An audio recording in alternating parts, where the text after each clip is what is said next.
बिस्मिल्लाहिर्रहमानिर्रहीम यानी शुरू करता हूँ उस खुदा का नाम लेकर जो बड़ा मेहरबान है, निहायत रहम वाला है। परंतु मुसलमान भाइयों को तो पता ही नहीं कि वो बड़ा मेहरबान, निहायत रहम वाला अल्लाह कौन है।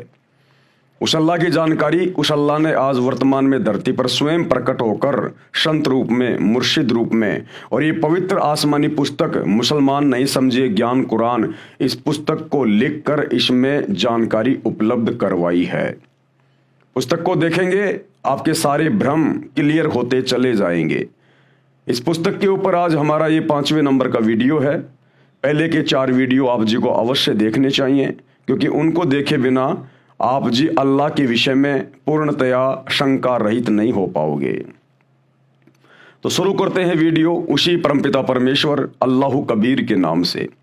बिस्मिल्लाहिर्रहमानिर्रहीम। परमपिता परमेश्वर सारी सृष्टि के रचनहार, कुल मालिक, असंख्य ब्रह्मांडों के स्वामी, जगत गुरु, तीनों लोकों में प्रवेश करके सबका भरण पोषण करने वाले, राजाधिराज, आत्माधार, नाथों के नाथ, देवों के देव महादेव, सर्वेश्वर, महेश्वर, मृत्युंजय, अजरो अमर, आदि अनादि, सनातनी प्रभु, जगत पिता जगदीश्वर, श्री श्री 1008 की उपाधि के वास्तविक अधिकारी, अकाल मूर्त, सौद स्वरूपी राम, वासुदेव, सर्वगतम ब्रह्म, परम पूज्य, प्रथम पूज्य, परम संत, परम पुरुष, परम धनी, परम दयालु, सत्य कबीर, हक्का कबीर, अल्लाहु कबीर, अल्लाहु अकबर, बाखबर, अल्लाह ताला, जगत के तारणहार, जगत के मुक्तिदाता, जगत के जगन्नाथ, हारे के सहारे, हिंदुओं के राम, मुसलमानों के अल्लाह, सिखों के वाहिगुरु, ईसाइयों के मसीह, दया के सागर दयानिधि, करुणा के सागर करुणानिधि, स्वयंभू परिभू, संकट मोचन, कष्ट हरण, मंगल करण, दुख भंजन, अविगत कबीर,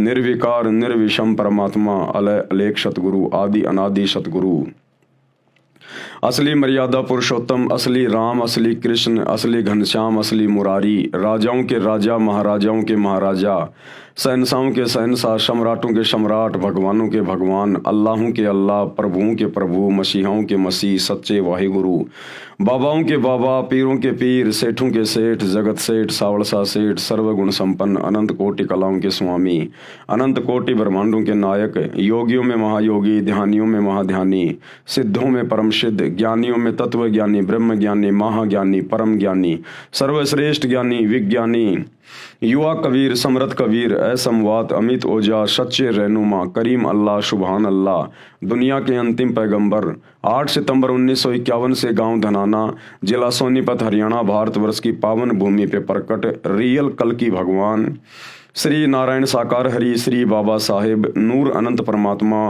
संत शिरोमणि सतगुरु रामपाल जी परमेश्वर जी के चरण कमल में लाइव वीडियो देख रहे आप और हम सभी भाई बहनों का अनंत कोटि दंडोत प्रणाम। तो भाई और बहनों, वो अल्लाहु अकबर, अल्लाहु कबीर जो वर्तमान समय तक पूरे विश्व के मुसलमान समाज के भाई बहनों के लिए एक अनसुलझी गुत्थी बना हुआ है, जिसे मुसलमान भाइयों ने निराकार कहकर छोड़ दिया कि वो साकार नहीं है, वो आकार में नहीं आता, वो मनुष्य रूप में नहीं आता, अल्लाह कभी पृथ्वी पे नहीं आता, अल्लाह तो बेचून है, 7वें आसमान पे रहता है, तख्त पे विराजमान है।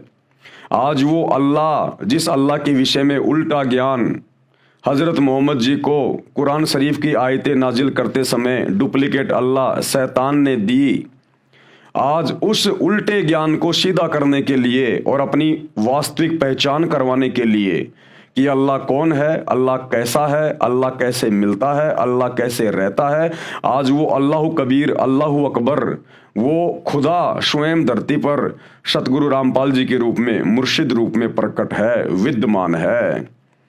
और मुसलमान धर्म की पुस्तकों से ही तौरात, जबूर, इंजिल, हदीसें, कुरान शरीफ, कुरान मजीद, इन सभी पवित्र पुस्तकों से ही खोल खोल के दिखा रहा है, बता रहा है।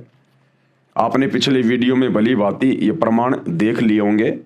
आज हम आगे बढ़ेंगे। परमेश्वर हमें सभी धर्मों की पुस्तकों से दिखा रहे हैं कि परमात्मा साकार है, धरती पर आता है, उसी ने सृष्टि को रचा है, और ये शैतान, ये काल यहाँ पर डुप्लीकेट अल्लाह बन के बैठ गया, जिसको आज पूरा मुसलमान समाज अपना अल्लाह मान के पूज रहा है। तो पवित्र बाइबल में भी गुरुदेव भगवान ने हमें दिखाया कि परमात्मा कैसा है, कहाँ रहता है, और उसने किसी भी व्यक्ति को, किसी भी इंसान को, उसने किसी का भी मांस खाने का आदेश नहीं दिया। उसने 6 दिन में आसमान और धरती के दरमियान जो भी कुछ था उसको रचा बनाया और 7वें दिन शाही तख्त पे जा विराजा। उस परमेश्वर अल्लाह कबीर ने हमें क्या कुछ आदेश दिया उन 6 दिनों के अंदर खाने पीने के लिए, आज पवित्र बाइबल से गुरुदेव भगवान प्रमाणित करने जा रहे हैं। तो भाई और बहनों, ये पवित्र पुस्तक है, मुसलमान नहीं समझे ज्ञान कुरान, परमेश्वर रामपाल जी के द्वारा लिखित है। और आज इसमें हम आगे बढ़ेंगे पेज नंबर 15 से। सदग्रंथों में बाइबल का नाम भी है। बाइबल ये 3 पुस्तकों का संग्रह है।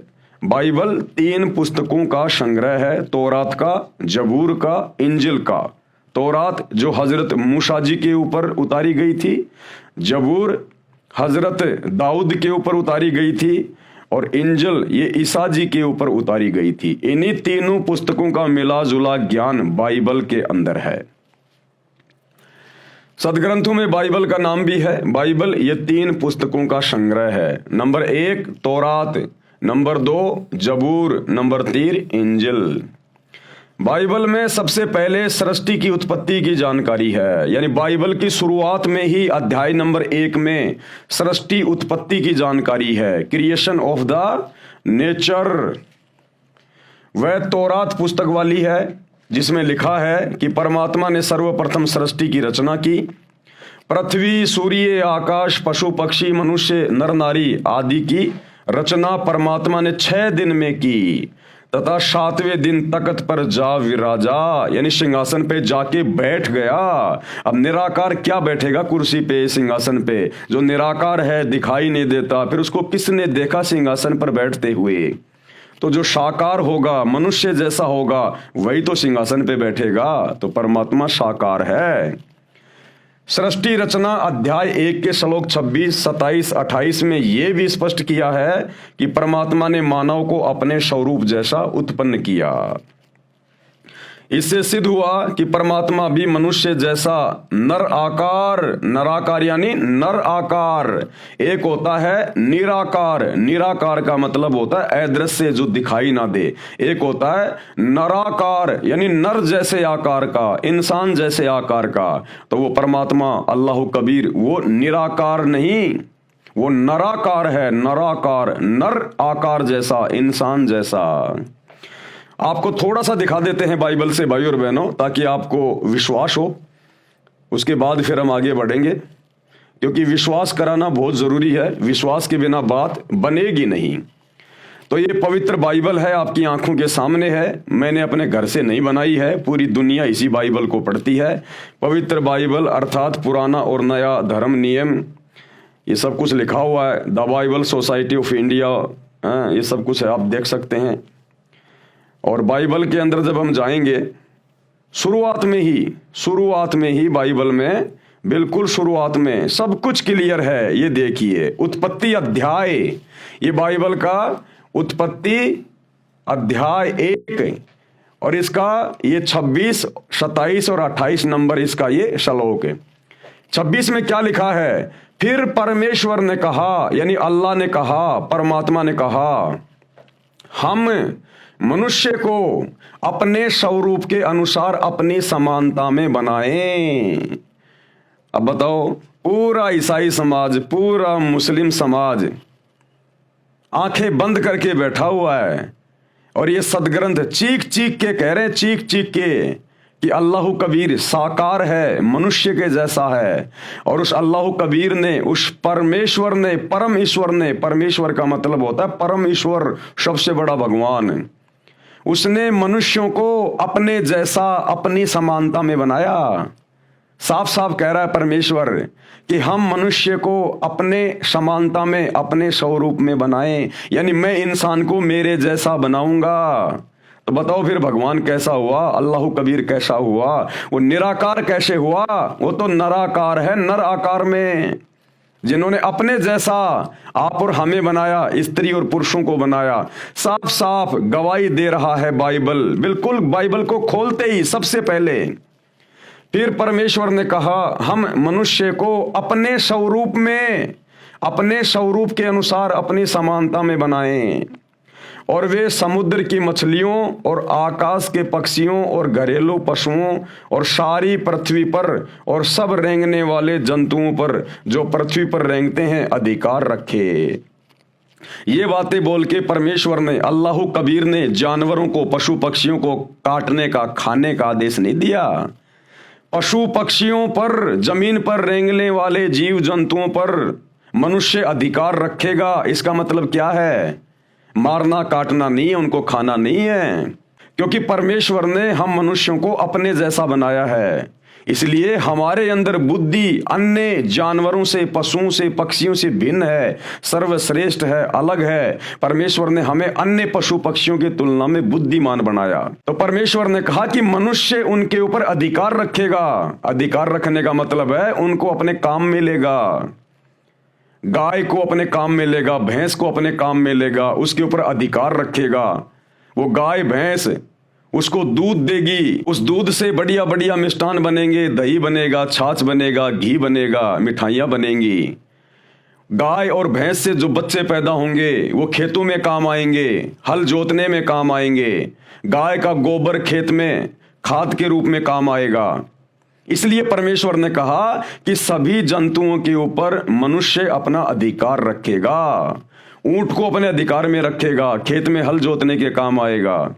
परमेश्वर ने किसी को मार कर, काट कर खाने का आदेश नहीं दिया, उनके ऊपर अधिकार रखने का आदेश दिया कि आप उनकी सेवा करना, आप उनको चारा डालना, टाइम पे उनको पानी पिलाना, उनको खाना खिलाना, और फिर उनसे काम लेना।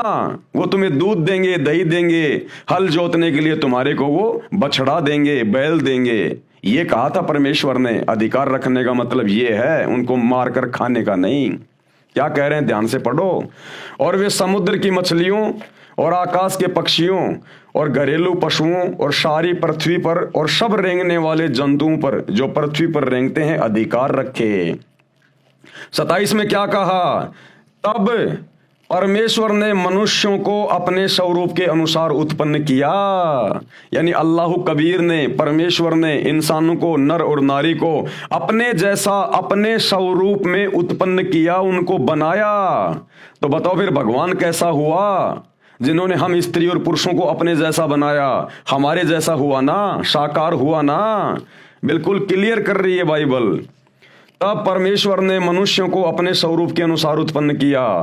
अपने ही स्वरूप के अनुसार परमेश्वर ने उसको उत्पन्न किया, नर और नारी करके उसने मनुष्यों की सृष्टि की, यानी उत्पत्ति की, उनको बनाया, नर और नारी।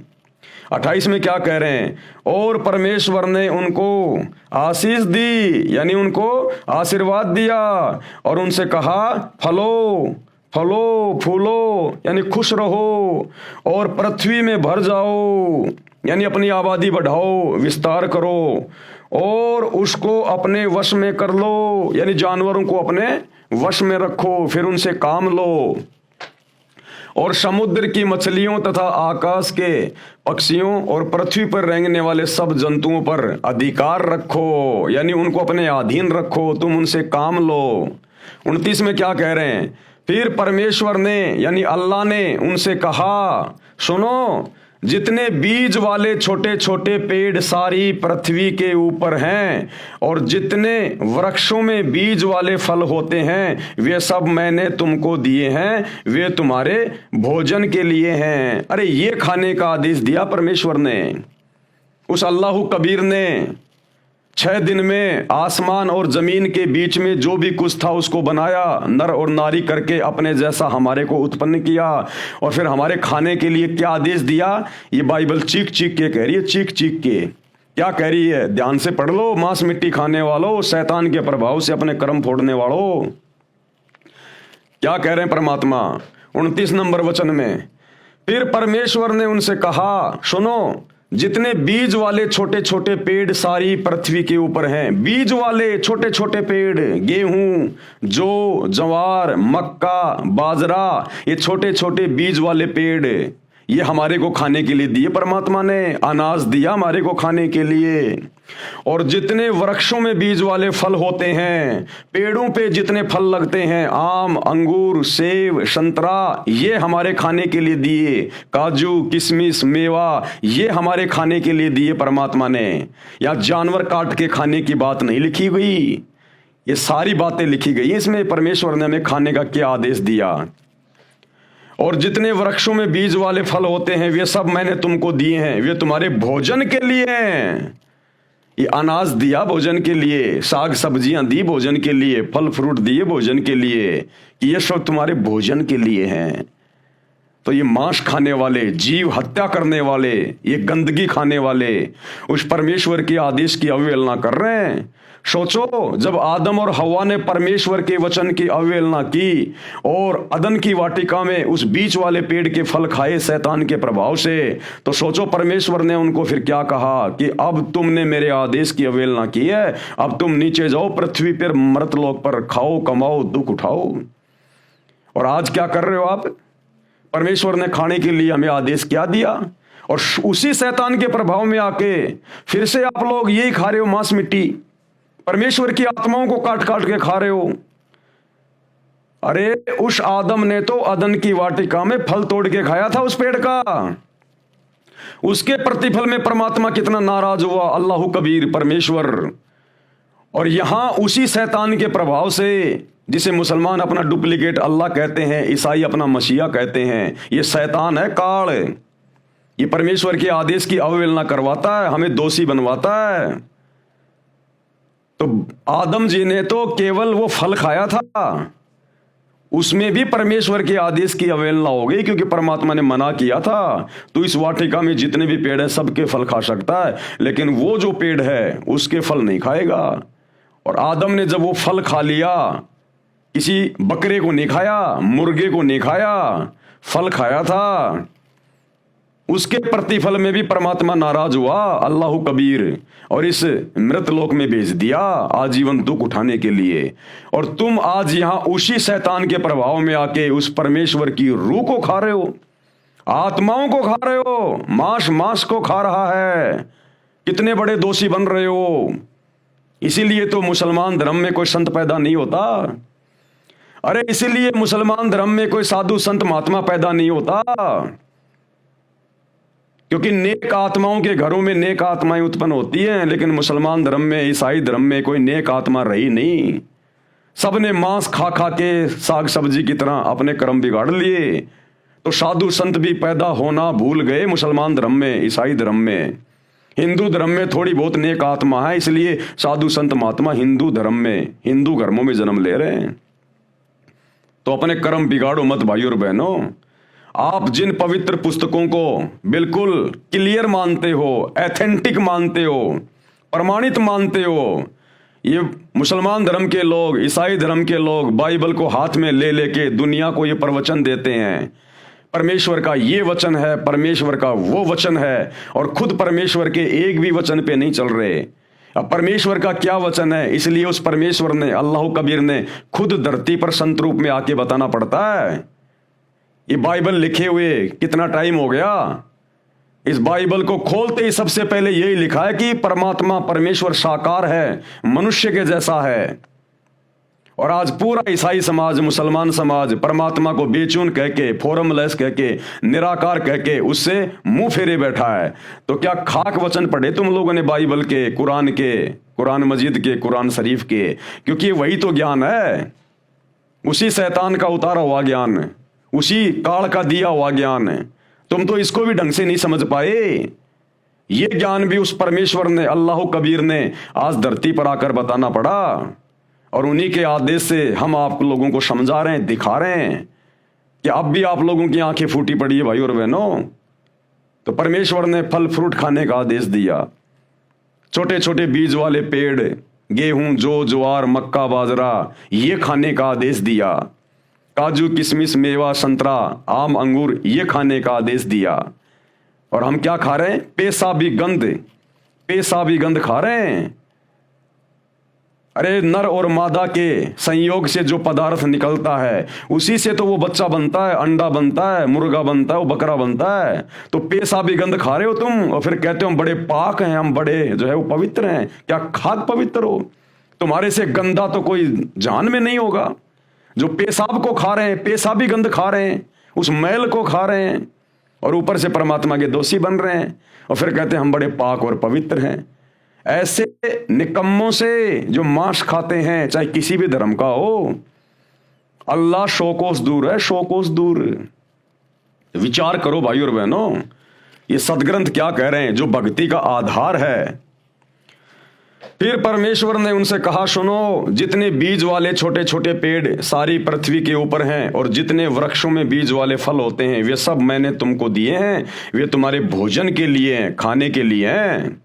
और क्या कह रहे हैं आगे, और जितने पृथ्वी के पशु और आकाश के पक्षी और पृथ्वी पर रेंगने वाले जंतु हैं, जिनमें जीवन का प्राण है, यानी जिनमें आत्मा है, रूह है, श्वासें हैं, उन सब के खाने के लिए मैंने सब हरे हरे छोटे पेड़ दिए हैं।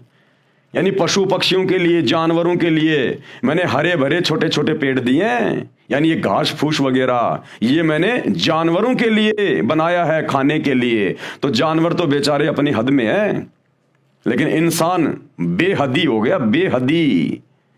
और भाई इसकी सजा भोगनी पड़ेगी। इसीलिए तो गधे, कुत्ते, सुअर, एक कुतिया एक बार में 8-8 बच्चे पैदा करती है। क्यों कर रही है? उन्हीं निकम्मों को पैदा कर रही है जो पहले इस मनुष्य शरीर में थे, हिंदू मुसलमान थे, सिख ईसाई थे, मांस काट काट के खा रहे थे, शराब पी रहे थे, शैतान की साधना कर रहे थे। आज उनको अपने कर्म भोगने पड़ रहे हैं उस कुतिया के पेट में आके। एक सुअरी 12-12 बच्चे पैदा करती है। क्यों कर रही है? ये वही इंसान है, वही निकम्मी आत्माएं हैं जिन्होंने परमेश्वर के आदेश की उल्लंघना की, सच्चे खुदा की इबादत नहीं की, शैतान की भक्ति करते रहे, डुप्लीकेट भगवान की भक्ति करते रहे और मांस मिट्टी खाते रहे, नशा करते रहे, चोरी जारी करते रहे, ब्याज लेते रहे, झूठ बोलते रहे। अब वो जानवर के पेट में जन्म ले रहे हैं और कष्ट भोग रहे हैं, दुख भोग रहे हैं। तो परमेश्वर ने तो पशु पक्षियों के लिए खाने को क्या कहा है, क्या दिया है, वो भी सब कुछ बाइबल में लिखा हुआ है। और पृथ्वी पर रेंगने वाले जंतु हैं जिनमें जीवन का प्राण है, उन सब के खाने के लिए मैंने सब हरे हरे छोटे पेड़ दिए हैं। और वैसा ही हो गया। परमेश्वर ने कहा कि जैसा मैंने कहा वैसा ही होता चला गया। पेड़ बन गए, घास फूस बन गए, सब बन गए। तब परमेश्वर ने जो कुछ बनाया था सबको देखा तो क्या देखा कि वह बहुत ही अच्छा है। तब सांझ हुई, फिर भोर हुई और इस प्रकार छठा दिन हो गया। इस प्रकार छठा दिन हो गया। 6 दिन कंप्लीट हो गए। परमेश्वर ने 6 दिन में आसमान और जमीन के दरमियान जो भी कुछ था उसको पैदा किया, उत्पन्न किया। और 7वें दिन वो अल्लाह कबीर, वो परमेश्वर, वो शतलोक के सिंहासन पे जाके बैठ गया। अब परमेश्वर ने 6 दिन में किस किस को क्या आदेश दिया, सब कुछ बाइबल में लिखा हुआ है। किसी को मांस खाने का आदेश नहीं दिया, किसी जानवर को भी मांस खाने का आदेश नहीं दिया परमेश्वर ने। सतयुग में शेर भी मांस नहीं खाता था। गुरुदेव कहते हैं कुछ ऐसे पेड़ हुआ करते थे, उसकी छाल के वो पंजा मार के और वो तरल पदार्थ पिया करता था, घास फूस खाया करता था, पेड़ के पत्ते खाया करता था। शेर भी, सतयुग में जानवर भी मांस नहीं खाते थे। आगे चलकर शैतान के प्रभाव से फिर ये पूरा सिस्टम बिगड़ गया। तो इंसान को मांस खाने का आदेश कैसे देगा? वो कादर अल्लाह, निहायत मेहरबान, रहम दिल अल्लाह। एक आत्मा को दूसरी आत्मा के माध्यम से क्यों कटवाएगा? क्या वो निर्दयी है क्या? अन्यायी है क्या? वो नहीं देगा। तो 6 दिन में परमात्मा ने जमीन और आसमान के बीच में जो भी कुछ था उसको बनाया। इंसानों को क्या खाना है, जानवरों को क्या खाना है, परमेश्वर ने उनको बता भी दिया अपने वचन में और उनके लिए वो चीजें उसने उत्पन्न भी कर दी। और 7वें दिन वो तख्त पे जा बैठा, वो सबसे बड़ा अल्लाह, सुप्रीम गॉड। अब भाइयों और बहनों, उसके बाद उस परमेश्वर के आदेश देकर शतलोक में सिंहासन पर जाकर बैठने के बाद इस शैतान ने फिर अपने फरिश्ते भेजकर, शैतान ने मुल्ला मौलवियों में कुप्रेरणा करके, भूत की तरह प्रवेश करके, अपने फरिश्तों के माध्यम से फिर इसने जो आदेश दिए हैं, और आगे उन धर्म के लोगों ने फिर मांस खाना जो शुरू किया है, इसमें परमेश्वर का कोई हाथ नहीं है। ये वर्तमान में इन हदीसों के अंदर जो आदेश लिखे हुए हैं, या बाइबल में कहीं कोई आदेश लिखा हुआ है मांस खाने का, ये अल्लाह कबीर का नहीं है, परमेश्वर का नहीं है। उसने तो 6 दिन में सब कुछ बना के, किसको क्या खाना है, क्या पीना है, पूरा आदेश देके 7वें दिन तख्त पे जा बैठा। उसके बाद फिर इस शैतान ने जो झूठे आदेश हदीसों में या अन्य किसी के माध्यम से, फरिश्तों के माध्यम से जो दिलवाए हैं, ये परमेश्वर का आदेश नहीं है। अब यदि कोई मांस खाएगा, नशा करेगा, उल्टे कर्म करेगा, तो सीधा सीधा वो सुप्रीम कोर्ट का दोषी होगा, अल्लाह कबीर का, परमेश्वर का दोषी बनेगा। तो ये अल्लाह अकबर का आदेश नहीं है मांस खाने का। उसने तो 6 दिन में जो आदेश देना था दे दिया, 7वें दिन जाके तख्त पे बैठ गया। उसके बाद यदि जबूर में, तौरात में, इंजिल में, कुरान में यदि कहीं भी मांस खाने का आदेश लिखा हुआ है, तो उस अल्लाह कबीर का नहीं, ये शैतान का आदेश है, शैतान का आदेश है।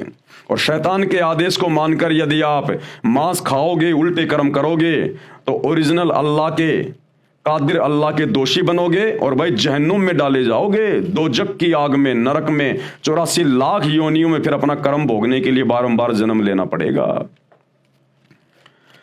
यों आकाश और पृथ्वी और उनकी सारी सेना का बनाना समाप्त हो गया, और परमेश्वर ने अपना काम जिसे वह करता था 7वें दिन समाप्त किया, और उसने अपने किए हुए सारे काम से 7वें दिन विश्राम किया।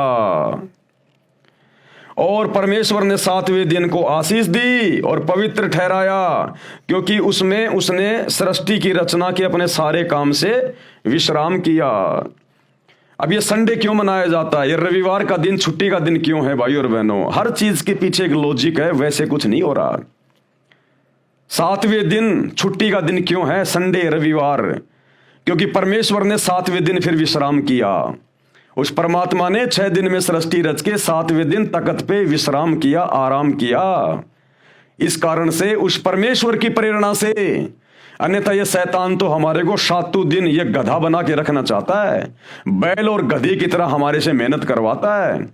लेकिन ये एक दिन जो ये छुट्टी का है, रविवार, ये भी उस अल्लाह कबीर परमेश्वर सतगुरु रामपाल जी भगवान की दया से यहां पर शुरू हुआ है, 7वां दिन छुट्टी का। क्योंकि परमेश्वर ने 6 दिन में सृष्टि रची और 7वें दिन खुद तख्त पे जाके विश्राम किया, और हमारे लिए भी परमात्मा ने एक ये दिन विश्राम का दिन रख दिया। ये रविवार इसलिए मनाया जाता है। आगे क्या लिखा है परमेश्वर ने? मनुष्य की उत्पत्ति, आकाश और पृथ्वी की उत्पत्ति का वृतांत, आकाश और पृथ्वी की उत्पत्ति का वृतांत, ये वही चल रहा है। उत्पत्ति 1 यह है कि जब वे उत्पन्न हुए, अर्थात जिस दिन यहोवा परमेश्वर ने, यानी समर्थ परमात्मा ने, अल्लाह कबीर ने पृथ्वी और आकाश को बनाया, तब मैदान का कोई पौधा भूमि पर न था और न मैदान का कोई छोटा पेड़ उगा था, क्योंकि यह यहोवा परमेश्वर ने पृथ्वी पर जल नहीं बरसाया था और भूमि पर खेती करने के लिए मनुष्य भी नहीं था, तो भी कोहरा पृथ्वी से उठता था। यानी परमात्मा ने 6 दिन में जो भी कुछ बनाया, उस समय पृथ्वी पर कोई इंसान नहीं था। परमात्मा ने बाबा आदम की उत्पत्ति की थी और उसकी हवा की उत्पत्ति की थी। उस समय ये दोनों स्वर्ग में थे, वहां पे ये दोनों अदन की वाटिका में रह रहे थे, और पीछे परमात्मा ने पूरी नीचे इस पृथ्वी की पूरी रचना की, सब कुछ यहां पर परमात्मा ने बनाया। और उसके बाद की जो रचना है, ये मनुष्य बनाने की जो रचना है, उसके बाद की, ये फिर इस शैतान ने शुरू की अपने भोजन के लिए, अपने खाने के लिए। तो जिस समय इस पृथ्वी पर ना कोई जीव था, ना कोई इंसान था, परमात्मा ने बाबा आदम को, उसकी पत्नी हवा को बनाकर अपने जैसा और जन्नत में बैठा दिया था, स्वर्ग में बैठा दिया था, अदन की वाटिका में, और नीचे पूरी सृष्टि की रचना की, और सब कुछ आदेश देकर परमात्मा 7वें दिन सतलोक के सिंहासन पे जाके बैठ गए। उसके बाद फिर इस शैतान ने अपने भोजन के लिए आगे नर और नारियों की उत्पत्ति की। नर और नारी उत्पन्न होते गए, पृथ्वी लोक पर आते गए, और फिर परमात्मा का वचन तोड़कर मांस मिट्टी खाते गए, शराब पीते गए, उल्टे काम करते गए, और फिर उन कर्मों को भोगने के लिए शैतान ने फिर उनको अन्य योनियों में डालने के लिए गधा, कुत्ता, शुअर बनाना भी शुरू कर दिया। इस प्रकार से इस पृथ्वी के जीवों की धीरे धीरे फिर उत्पत्ति होने लगी। और भूमि पर खेती करने के लिए मनुष्य भी नहीं था, तो भी कोहरा पृथ्वी से उठता था, जिससे सारी भूमि सिज जाती थी। तब यहोवा परमेश्वर ने आदम को भूमि की मिट्टी से रचा और उसके नथनों में जीवन का श्वास फूंक दिया, और आदम जीवित प्राणी बन गया। इस प्रकार से परमेश्वर ने फिर आगे की सृष्टि उत्पन्न की, और सब कुछ अपना वचन देकर, अपने आदेश देकर इस शैतान को, इस काल को, हिंदू जिसे अपने वेद कह देते हैं, मुसलमान भाई उसको अपनी बाइबल कह देते हैं, इंजिल कह देते हैं, हिंदू जिसे अपने वेद कह देते हैं, यानी वेदों में परमात्मा का संविधान है, मैन्युअल है सृष्टि का, किसने कैसे रहना है, क्या खाना है, क्या पीना है। मुसलमान भाई उनको तौरात, जबूर, इंजिल और ये कुरान शरीफ, कुरान मजिद के नाम से जानते हैं। ईसाई भाई उसे बाइबल के नाम से जानते हैं। ये परमात्मा का विधान है, संविधान है उस परमात्मा का।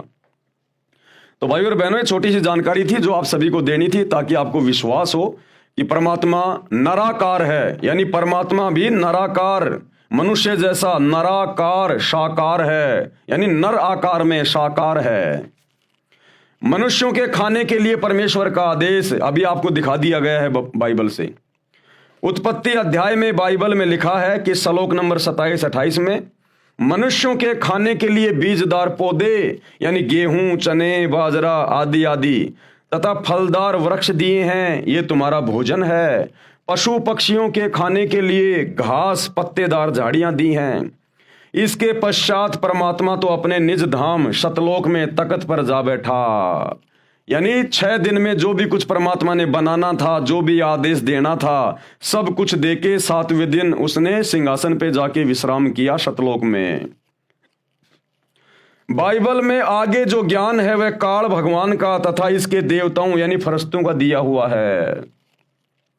अब परमात्मा के सतलोक में जाने के बाद, सिंहासन पर बैठने के बाद, फिर आगे जो भी कोई आदेश दिया गया है, उल्टा सीधा मांस खाने का, शराब पीने का, जीव हत्या करने का, ये सब आदेश फिर इस काल का, इस शैतान का है, शैतान के द्वारा भेजे गए फरिश्तों का है।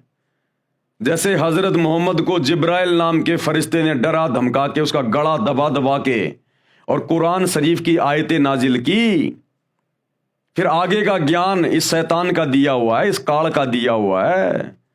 तो शैतान के ज्ञान को हमने नहीं मानना। परमेश्वर ने 6 दिन में हमें जो आदेश दिए खाने पीने के लिए, हमने उसी प्रकार से रहना चाहिए, जीवन जीना चाहिए, अन्यथा हम परमेश्वर के दोषी बन रहे हैं। इसके पश्चात परमात्मा तो अपने निज धाम सतलोक में तख्त पर जा बैठा। बाइबल में आगे जो ज्ञान है वह काल भगवान का यानी शैतान का तथा इसके देवताओं यानी फरिश्तों का दिया हुआ है। यदि बाइबल ग्रंथ में आगे चलकर मांस खाने के लिए लिखा है तो वह पूर्ण परमात्मा का आदेश नहीं है, अल्लाह कबीर का आदेश नहीं है, वह किसी अधूरे प्रभु का है। अब ये अधूरा प्रभु कौन है आपको पता चली गया, डुप्लीकेट अल्लाह। अधूरा प्रभु यानी डुप्लीकेट अल्लाह, ये शैतान है, ये काल है। ये फिर जीवों को भ्रमित करता है उनके कर्म फुड़वाने के लिए। पूर्ण परमात्मा यानी कंप्लीट गॉड, उनके आदेश की अवहेलना हो जाने से पाप का भागी बनता है। कौन? इंसान। कुरान शरीफ यानी मजीद, बाइबल के पश्चात सदग्रंथों में कुरान शरीफ का नाम श्रद्धा से लिया जाता है, क्योंकि जब हजरत ईसा के ऊपर इंजिल उतारी गई उसके बाद हजरत मोहम्मद पर कुरान शरीफ यानी कुरान मजीद उतारी गई थी। तो इंजिल के बाद में फिर कुरान शरीफ यानी कुरान मजीद का नंबर आता है। कुरान शरीफ यानी कुरान मजीद बाइबल के पश्चात सदग्रंथों में कुरान शरीफ का नाम श्रद्धा से लिया जाता है। कुरान का ज्ञान दाता भी वही है। कौन? शैतान, जिसने बाइबल का ज्ञान दिया, जिसने ईसा मसीह को बाइबल का ज्ञान दिया, इंजिल का ज्ञान दिया, उसी शैतान ने, उसी काल ने क्योंकि देखो भाई और बहनों, अल्लाह कबीर ने तो 6 दिन में जो भी कुछ बताना था, आदेश देना था, उसके बाद वो तो सतलोक में जाके सिंहासन पे बैठ गया। उसके बाद में ये जितनी भी आसमानी पुस्तकें उतारी गई हैं पैगंबरों पे, अवतारों पे, तौरात, जबूर, इंजिल, कुरान शरीफ, कुरान मजीद, ये वेदों का ज्ञान, ये गीता का ज्ञान, ये पुराण, ये सब कुछ फिर काल ने दिलवाया, काल ने, शैतान ने, आधा अधूरा ज्ञान। कुरान का ज्ञान दाता भी वही है जिसने बाइबल का ज्ञान दिया, यानी शैतान ने, तथा चारों वेदों और श्रीमद् भगवत गीता का ज्ञान दिया इसी शैतान ने। इसलिए अपने उन पहलुओं को बाइबल में तथा कुरान में नहीं दोहराया जिन पहलुओं का ज्ञान चारों वेदों तथा श्रीमद् भगवत गीता में दिया। क्योंकि सबसे पहले इस ब्रह्म ने, इस काल ने, इस शैतान ने अपने बड़े बेटे ब्रह्मा को, मुसलमान धर्म में जिसको आदम कहा जाता है, इस ब्रह्मा को चारों वेद दे दिए समुद्र मंथन के दौरान। तो चारों वेदों में इसने बहुत कुछ ज्ञान दे दिया, बहुत कुछ इसने बता दिया। फिर बाद में इसने मुसलमान धर्म में पैगंबरों के ऊपर तौरात, जबूर, इंजिल, कुरान मजीद ये नाजिल की। तो इस काल ने, इस शैतान ने फिर वो सारा ज्ञान देना उचित नहीं समझा कि बहुत सारा ज्ञान तो मैंने वेदों में दे ही दिया। फिर थोड़ा थोड़ा ज्ञान इसने आत्माओं को भ्रमित करने के लिए और थोड़ी थोड़ी अल्लाह कबीर की जानकारी मजबूरी वश उसके डर के मारे इसने इन मुसलमान धर्म की पुस्तकों में भी कहीं कहीं पर डाल दी, लेकिन ज्यादातर ज्ञान इसने वेदों में दे दिया अपना। क्या कह रहे परमात्मा? इसलिए उसने उन पहलुओं का बाइबल में तथा कुरान में नहीं दोहराया जिन पहलुओं का ज्ञान चारों वेदों तथा श्रीमद् भगवत गीता में दिया है। उपनिषद ये संख्या में 11 हैं, 11 उपनिषद माने जाते हैं। उपनिषद का ज्ञान किसी ऋषि का अपना अनुभव है। ये जो उपनिषदों का ज्ञान है ना, ये शैतान का दिया हुआ नहीं, वैसे है तो शैतान की प्रेरणा से ही, क्योंकि ऋषि मुनि महात्मा ये सब शैतान की साधना किया करते थे। तो जैसा भी शैतान ने इनको प्रकाश रूप में इनको दर्शन दिए या जैसा भी इनको भक्ति का अनुभव करवाया, उस आधार से इन्होंने अपने अनुभव की पुस्तकें लिख दी। परमात्मा कैसा है, क्योंकि वो शैतान दिखाई देता नहीं, उसने सौगंध खा रखी है।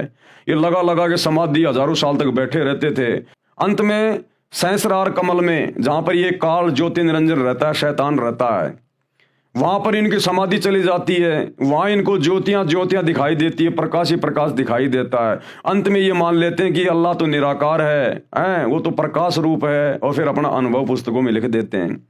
तो ये उपनिषदों का जो ज्ञान है, जो संख्या में 11 उपनिषद हैं, इनमें अल्लाह का ज्ञान नहीं है, परमात्मा का ज्ञान नहीं है। ये साधु संत महात्माओं ऋषियों का अपना खुद का भक्ति अनुभव का ज्ञान है। इन उपनिषदों से केवल हम उसी ज्ञान को स्वीकार करेंगे जो ज्ञान वेदों से मेल खाएगा, जो ज्ञान सूक्ष्म वेद से मेल खाएगा, कबीर परमेश्वर के कबीर सागर से मेल खाएगा। इन उपनिषदों से हमने केवल उसी ज्ञान को लेना है। अन्य ज्ञान हमारे किसी काम का नहीं, वो किसी व्यक्ति विशेष का अपना अनुभव है। उपनिषद ये संख्या में 11 माने जाते हैं। उपनिषद का ज्ञान किसी ऋषि का अपना अनुभव है। यदि वह अनुभव वेदों व गीता से नहीं मिलता तो वह व्यर्थ है, बेकार है, उसको ग्रहण नहीं करना चाहिए। इसलिए उपनिषदों को छोड़कर वेदों व गीता के ज्ञान को ग्रहण करना चाहिए, क्योंकि उपनिषदों का अधिकतर ज्ञान वेदों व गीता के ज्ञान के विपरीत है। इसी प्रकार बाइबल तथा कुरान के ज्ञान को समझें कि जो ज्ञान वेदों तथा गीता से मेल नहीं करता उनको ग्रहण नहीं करना चाहिए। यानी मुसलमान धर्म की चारों पुस्तकें, यदि उनका ज्ञान चारों वेदों और गीता से मेल नहीं खाता है तो वो ज्ञान किसी काम का नहीं है, वो शैतान का जबरदस्ती फालतू का ठोका हुआ ज्ञान है। वेदों व गीता में जो ज्ञान सूक्ष्म वेद से नहीं मिलता, अब क्या समझाना चाह रहे हैं परमात्मा? भाइयों और बहनों, थोड़ा सा दिमाग पे जोर डालना। परमात्मा कहना चाह रहे हैं कि जो ज्ञान वेदों से मेल नहीं खाता, जो ज्ञान वेदों से मेल नहीं खाता, वो ज्ञान हमने बिल्कुल भी स्वीकार नहीं करना है। वो चाहे मुसलमान धर्म की चारों पुस्तकों का ज्ञान हो, चाहे 11 उपनिषदों का ज्ञान हो, चाहे 18 पुराणों का ज्ञान हो। जो ज्ञान वेदों से मेल नहीं खाता वो ज्ञान हमने स्वीकार नहीं करना। और जो ज्ञान वेदों का जो ज्ञान सूक्ष्म वेद से मेल नहीं खाता, सूक्ष्म वेद यानी कबीर परमात्मा का ज्ञान, कबीर अल्लाह कबीर की वाणियां, कबीर सागर, आदरणीय गरीबदास जी का सदग्रंथ साहिब, जो ज्ञान कबीर सागर से मेल नहीं खाता, कौन सा?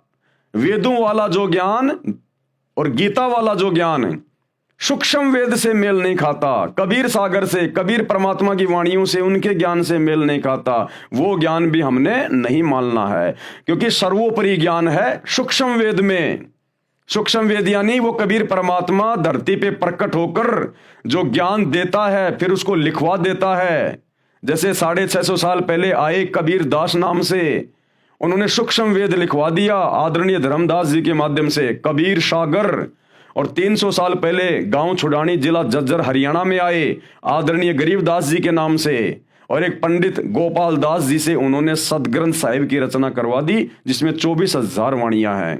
तो ये है सूक्ष्म वेद। काल प्रेरणा से, शैतान प्रेरणा से नकली कबीर पंथियों ने कबीर सागर में भी आगे चल के मिलावट कर दी। इसलिए अल्लाह कबीर ने गरीबदास जी को भेजा, स्वयं आए वो गरीबदास जी के रूप में, लीला की, और दोबारा से उन्होंने सूक्ष्म वेद की रचना की। आज सूक्ष्म वेद से सतगुरु रामपाल जी भगवान हमें पूरा ज्ञान समझा रहे हैं। तो गरीबदास जी की वाणियों में जो ज्ञान है उसमें रत्ती भर भी मिलावट नहीं है, छटांग भर भी प्योर घी है, प्योर घी। तो जो कुछ गरीबदास जी के सदग्रंथ साहिब में लिखा हुआ है, जो हमें सतगुरु रामपाल जी भगवान बता रहे हैं, और सतगुरु रामपाल जी को गरीबदास जी के ग्रंथ की भी कोई आवश्यकता नहीं है, ये तो स्वयं अल्लाह कबीर है। लेकिन अगर ये अपने मुंह से बोलने लग जाए वैसे ही, तो हम नालायक विश्वास नहीं कर पाएंगे कि गुरुजी बोल कैसे रहे हैं, गुरुजी का बोलने का आधार क्या है।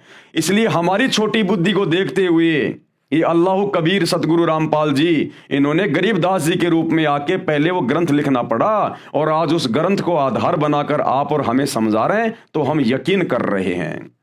तो जो ज्ञान सूक्ष्म वेद में है और बाकी किसी भी ग्रंथ में जो ज्ञान है, यदि वो सूक्ष्म वेद वाले ज्ञान से मेल नहीं खाता है, वो चाहे चारों वेदों का ज्ञान हो, चाहे मुसलमान धर्म की चारों पुस्तकों का ज्ञान हो, चाहे बाइबल का हो, 18 पुराणों का हो, 11 उपनिषदों का हो, यानी गरीबदास जी के सदग्रंथ को छोड़ के, सूक्ष्म वेद को छोड़ के इस धरती पर जितने भी धर्म ग्रंथ हैं, यदि उनका ज्ञान गरीबदास जी के ग्रंथ से मेल नहीं खाता है तो वो बेकार है, वो शैतान का दिया हुआ है, शैतान के फरिश्तों का दिया हुआ है, किसी ऋषि महात्मा साधु संत का अपना खुद का अनुभव है जो हमारे किसी काम का नहीं है।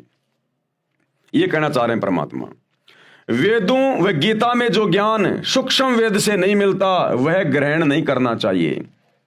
पुराण, ये पुराण क्या हैं? ये संख्या में 18 माने गए हैं। वैसे यह पुराणों का ज्ञान एक ही बोध माना जाता है। यह ज्ञान सर्वप्रथम ब्रह्मा जी ने अपने पुत्रों दक्ष आदि ऋषियों को दिया था। राजा दक्ष जी, मनु जी तथा पाराशर आदि ऋषियों ने इसका आगे प्रचार करते समय अपना अनुभव भी मिला दिया।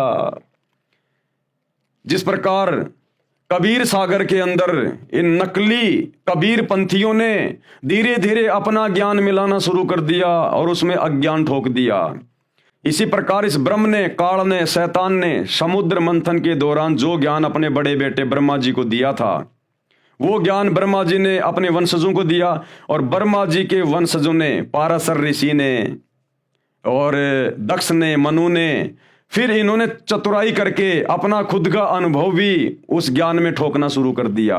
धीरे धीरे उस ज्ञान को फिर अज्ञान बनाना शुरू कर दिया। यह ज्ञान सर्वप्रथम ब्रह्मा जी ने अपने पुत्रों दक्ष आदि ऋषियों को दिया था। राजा दक्ष, मनु जी तथा पाराशर आदि ऋषियों ने इसका आगे प्रचार करते समय अपना अनुभव भी मिला दिया। इस प्रकार 18 भागों में पुराणों का ज्ञान माना गया है। 18 पुराणों के ज्ञान का जो अंश, यानी 18 पुराणों में जो ज्ञान है, वो ज्ञान यदि वेदों तथा गीता से मेल नहीं खाता तो वह त्याग देना चाहिए। इसी प्रकार अन्य कोई भी पुस्तक वेदों व गीता के ज्ञान के विपरीत ज्ञान युक्त है, उसे भी त्याग देना चाहिए।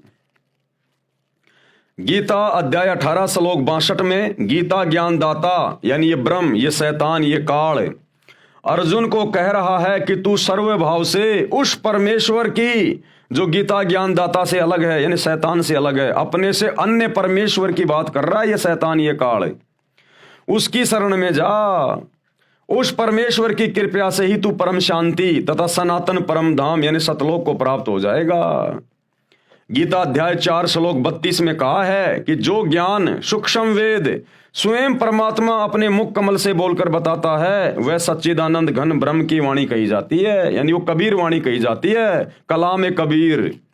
उसी को तत्व ज्ञान भी कहते हैं जिसमें परमात्मा ने पूर्ण मोक्ष मार्ग का ज्ञान दिया है।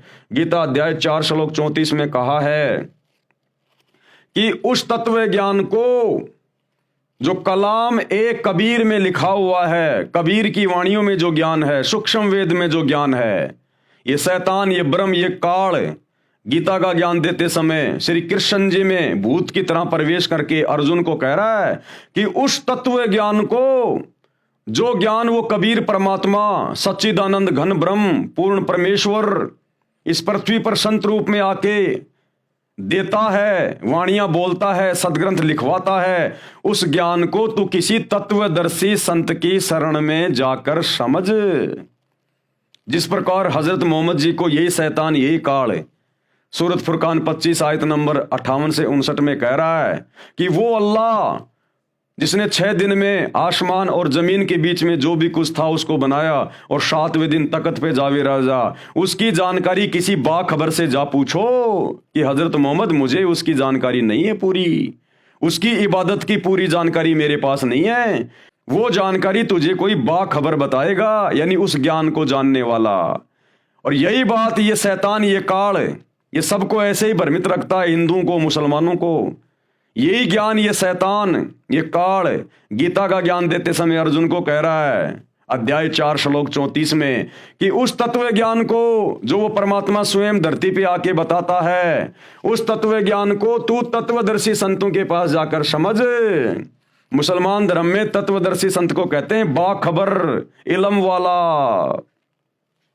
तो इससे हमारी समझ में आ जाना चाहिए कि हिंदुओं के वेदों का और गीता का ज्ञान और मुसलमानों की चारों पुस्तकों का ज्ञान और बाइबल का ज्ञान इसी काल ने, इसी शैतान ने दिया है, जो आधा अधूरा है।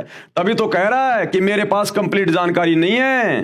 हिंदुओं को कह रहा है कि तत्वदर्शी संत के पास जाके समझो उस ज्ञान को, उस अल्लाह की जानकारी को, कि भाई तुम कैसे जन्म और मरण से छूटोगे, कैसे तुम गधे कुत्ते सूअर बनने से छूटोगे, कैसे तुम सतलोक में जाओगे, 7वें आसमान पर अपने अल्लाह के पास जाओगे। किसी तत्वदर्शी संत के पास जाकर पूछ। और कुरान शरीफ में हजरत मोहम्मद को कह रहा है कि किसी बाखबर से जाके पूछ, मेरे को नहीं पता उस कंप्लीट गॉड का, अल्लाह कबीर का। इसलिए भाई और बहनों, वो अल्लाह कबीर स्वयं धरती पर आकर संत रूप में, मुर्शिद रूप में अपना ज्ञान देता है, जो वर्तमान में सतगुरु रामपाल जी के रूप में प्रकट हैं और अपना ज्ञान दे रहे हैं। आवश्यकता है तो धैर्य के साथ में उनके सत्संग सुनने की। उस तत्व ज्ञान को तू तत्वदर्शी संतों के पास जाकर, यानी बाखबर के पास जाकर समझ। उनको दंडवत प्रणाम करके प्रश्न करने से वे तत्वदर्शी संत तुझे तत्व ज्ञान का उपदेश करेंगे। अब वो बाखबर, वो तत्वदर्शी संत कैसे प्रश्न होगा? वो प्रश्न होगा भक्ति करने से। जब उनसे उपदेश ले लेंगे, नाम दीक्षा ले लेंगे और उनके वचन में रहकर, उनकी मर्यादा में रहकर भक्ति करेंगे, ये मांस मिट्टी खाना छोड़ देंगे, रूह को मार के काट के खाना छोड़ देंगे, नशा करना छोड़ देंगे, झूठ बोलना, चोरी करना, ब्याज लेना, किसी की आत्मा को दुखाना, ये सारे कुकर्म जो शैतान ने, काल ने लगा रखे हैं, इन सब से पीछे हटके जब हम उस सतगुरु की, मुर्शिद की भक्ति करेंगे, तब वो प्रश्न होगा और हमें फिर आगे का रास्ता बताएगा, मुक्ति का, मोक्ष का। गीता अध्याय 15 श्लोक 1 में तत्वदर्शी संत की पहचान बताई है। अब उस बाखबर की पहचान बताई है तत्वदर्शी संत की। कहा है कि जो संत संसार रूपी वृक्ष के सर्व भागों को जानता है, वह वेद विद अर्थात वेदों के तात्पर्य को जानता है, वह तत्वदर्शी संत है। सूक्ष्म वेद अर्थात सच्चिदानंद घन ब्रह्म की वाणी में बताया है। कबीर अक्षर पुरुष एक पेड़ है, निरंजन वाकी डार, ये क्षर पुरुष, ये काल, ये शैतान उसकी डार है, और तीनों देवता शाखा हैं, ये ब्रह्मा विष्णु महेश, और पात रूप संसार। यानी जो महापुरुष, जो संत संसार रूपी पेड़ की पूरी व्याख्या कर दे, यानी ये काल कौन है, शैतान कौन है, अक्षर पुरुष कौन है, ये तीनों देवता कौन है, बाकी नर और नारी कौन है, क्यों इसको शैतान कहा जाता है, क्यों इसने अपना ये प्रपंच फैला रखा है, क्यों हम जन्म और मरण के चक्कर में हैं, क्यों ये चारों धर्म बन गए, किसने बना दिए? जो ये संपूर्ण ज्ञान दे दे और संसार की उत्पत्ति कैसे हुई, कायनात की रचना कैसे हुई, जो ये संपूर्ण जानकारी दे दे, समझ लेना वो तत्वदर्शी संत है, वो बाखबर है। और आज वो बाखबर, वो तत्वदर्शी संत एकमात्र सतगुरु रामपाल जी हैं। अन्यथा सतयुग से लेकर और वर्तमान समय तक 39 लाख साल बीत गए, आज तक किसी ने सृष्टि रचना का ये कंप्लीट ज्ञान नहीं दिया इनके अलावा। तो ये स्वयं बाखबर है, तत्वदर्शी संत है, स्वयं ये अल्लाह कबीर है। इसी सच्चिदानंद घन ब्रह्म की वाणी को तत्व ज्ञान भी कहते हैं, यानी सतगुरु रामपाल जी के सत्संगों को ही तत्व ज्ञान कहते हैं। सतगुरु रामपाल जी के द्वारा लिखी गई पुस्तकों में जो ज्ञान है उसी को तत्व ज्ञान कहते हैं, जो आप जी देख रहे हैं। गीता अध्याय 15 श्लोक 4 में कहा है कि तत्व ज्ञान की प्राप्ति के पश्चात ये शैतान ये काल कह रहा है अर्जुन को कि जब तेरे को उस तत्वदर्शी संत से तत्व ज्ञान प्राप्त हो जाए, पहली बात तो बड़ा मुश्किल है उस तत्वदर्शी संत की पहचान करना। वो तत्वदर्शी संत स्वयं पृथ्वी पर आकर अपनी पहचान करवाता है, कोई जीव की औकात नहीं जो उसको पहचान ले। ये अल्लाह कबीर है। तो आज आप और हमारा सौभाग्य है, परमात्मा ने अपने ज्ञान का, अपनी रहमत का पिटारा खोल रखा है, स्वयं अपनी पहचान करवा रहा है आगे बढ़ के। अन्यथा सतयुग से लेकर द्वापर तक साधु संत महात्मा ऋषि मुनि तड़प तड़प के मर गए, जंगलों में जा जाके साधना करके तप करके शरीर गड़ा दिया। शेख फरीद जैसों ने अपना शरीर मिट्टी बना दिया। बाजीद जैसों ने जंगल में गुफाओं में जा जाके साधना की। ऋषि मुनियों की आंखों की पलकें जमीन पे टिक जाया करती थी। इतने समय तक भगवान की खोज में, उसकी भक्ति में बैठे रहते थे, घर परिवार छोड़ के, अन्न पानी छोड़ के, लेकिन वो तरीका सही नहीं था, जिस कारण से उनको भी तत्वदर्शी संत नहीं मिला। और इतनी साधना करके, इतना तप करके, इतना बलिदान करके भी वो गधे कुत्ते सुअर बन के घूम रहे हैं। आज आप और हमारा सौभाग्य, क्योंकि ये कलयुग की बिचली पीढ़ी का समय है, ये भक्ति युग है।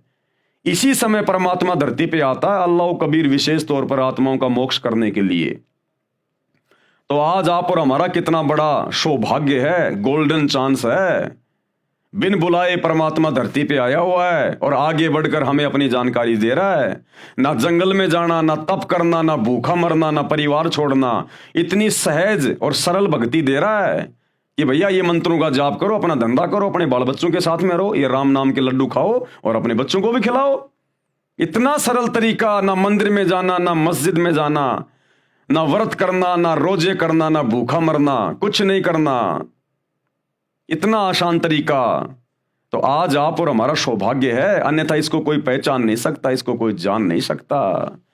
तो क्या कह रहे हैं कि तत्व ज्ञान की प्राप्ति के पश्चात, कि भाई जब तुझे तेरे सौभाग्य से तुझे वो तत्वदर्शी संत मिल जाए और तू उससे वो तत्व ज्ञान प्राप्त कर ले, यानी तू जब उसके सत्संग सुनना शुरू कर दे और बात यदि तेरे समझ में आने लग जाए, उसके बाद परमेश्वर के यानी अल्लाह कबीर के उस परम पद की खोज, जहां पर वो रहता है, सिंहासन पे बैठा है, उसकी खोज करनी चाहिए। यानी फिर तेरी इच्छा होनी चाहिए कि अब मेरा मोक्ष हो, अब मैं सतलोक जाऊं, सचखंड जाऊं, इस शैतान के जाल से बाहर निकल के सदा सदा अपने पिता के पास, अपने परवरदिगार के पास जाऊं। जहां जाने के पश्चात यानी सतलोक जाने के पश्चात साधक यानी भगत कभी लौटकर फिर से संसार में नहीं आता। इस काल के शैतान के लोक में, इस पृथ्वी पर, इस 21 ब्रह्मांड में फिर वो आत्मा दोबारा नहीं आएगी। और इससे भी सुंदर लोक उस परमेश्वर का, अल्लाह का, जहां पर सारे सुख भोगेगी वो, अर्थात उसका पूर्ण मोक्ष हो जाता है। उसी परमात्मा ने, उसी अल्लाह कबीर ने, अल्लाह अकबर ने, परमेश्वर ने, उसी परमात्मा ने संसार रूपी वृक्ष की रचना की है, यानी दुनिया रची है। 6 दिन में आसमान और जमीन के बीच में जो भी कुछ था उसी ने रचा। केवल उसी की भक्ति करो, केवल उसी की भक्ति करनी चाहिए।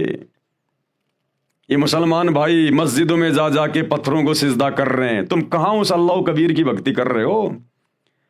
अरे जो पीर पैगंबर मर गए, जो ओलिया मर गए, मुल्ला मौलवी मर गए, उनकी मजारों में, उनके समाधियों पे जाके तुम मत्था टेक रहे हो। परमात्मा अपनी वाणी में कहते हैं, हिंदू हदीरे पूज ही, हदीरे यानी ये साधु संतों की समाधि उनके मरने के बाद में, हिंदू हदीरे पूज ही और मुस्लिम पूजे घोर। घोर यानी ये मजारें, ये ओलिया मर गए, कोई पीर मर गया, उसकी समाधि बना दी, उसको कहते हैं घोर। तो कहते हैं हिंदू हदीरे पूज ही और मुस्लिम पूजे घोर। और कहते हैं दोनों धर्मों की अकल को ये खा गए हैं चोर। इस शैतान ने दोनों धर्म के लोगों की बुद्धि को हर लिया। इनको अल्लाह की जानकारी नहीं है, ये पत्थर पूजते फिरते हैं मंदिरों में, मस्जिदों में, मज़ारों पे, दरगाहों पे। ये अल्लाह की भक्ति नहीं कर रहे, ये शैतान की भक्ति कर रहे हैं, पत्थर पुजारी हो गए। केवल उसी की भक्ति करो। गीता ज्ञान दाता अपनी साधना से श्रेष्ठ उस परमात्मा की भक्ति को मानता है। कौन है ये गीता ज्ञान दाता? गीता का ज्ञान देने वाला शैतान काल, जिसने हजरत मोहम्मद जी को कुरान का ज्ञान दिया। ये अपनी भक्ति से ज्यादा उत्तम भक्ति, श्रेष्ठ भक्ति उस परमात्मा की बता रहा है, अपने से अन्य अल्लाह की, परमात्मा की। उसी से परमेश्वर का वह परम पद प्राप्त होता है, जिसे प्राप्त करने के बाद जीव का जन्म मृत्यु का चक्कर सदा के लिए समाप्त हो जाता है। यानी उसी अल्लाह कबीर की भक्ति से फिर ये गधे कुत्ते बनने का झंझट समाप्त हो जाता है, नरक में जहन्नुम में जाने का झंझट समाप्त हो जाता है। अब श्री गुरु ग्रंथ साहिब में कहां प्रमाण है सृष्टि रचना का, उस एक परमात्मा का? धीरे धीरे सभी सदग्रंथों का नंबर आ रहा है। तो अब श्री गुरु ग्रंथ साहिब का नंबर आ गया, क्योंकि वो परमात्मा सभी धर्मों में आत्माओं को आके मिलता है। सिख धर्म के प्रवर्तक आदरणीय नानक जी को वो परमात्मा आके मिला बेई नदी पर। उनकी आत्मा को उनके शरीर से निकालकर 3 दिन तक अपने साथ रखा, ऊपर अपने सतलोक लेके गए, सब कुछ दिखाया जैसे गरीबदास जी को लेकर गए थे। और वापस आकर गरीबदास जी ने उनकी दिव्य दृष्टि खुलने के बाद फिर सदग्रंथ साहिब की रचना की। इसी प्रकार नानक जी ने फिर वापस आकर गुरु ग्रंथ साहिब की रचना करी, जिसमें उस परमात्मा के बारे में, सचखंड के बारे में, नानक जी का गुरु कौन था, साफ साफ लिखा है।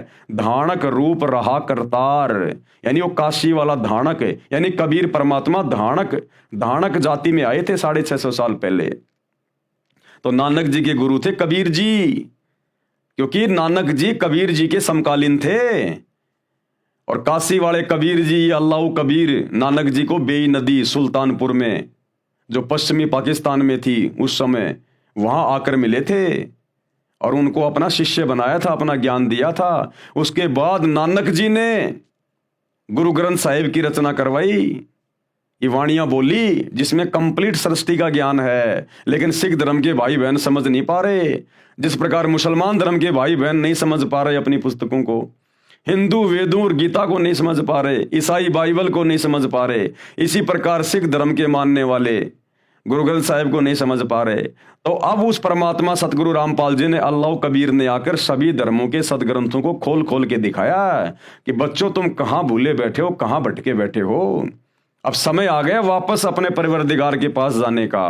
शैतान से पीछा छुड़वाओ और सत्संग सुनना शुरू करो। श्री गुरु ग्रंथ साहिब जी यह है सिख धर्म का ग्रंथ माना जाता है। सिख वैसे कोई धर्म नहीं है, ना मुसलमान कोई धर्म है, ना ईसाई कोई धर्म है, ना हिंदू कोई धर्म है। सिख कोई धर्म नहीं था। नानक जी जिनको अपना उपदेश देते थे उनको अपना शिष्य बनाया करते थे।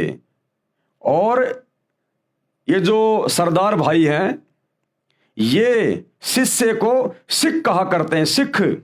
सिख यानी जो शिष्य होता है, आगे चलकर सिख धर्म के नाम से बन गया।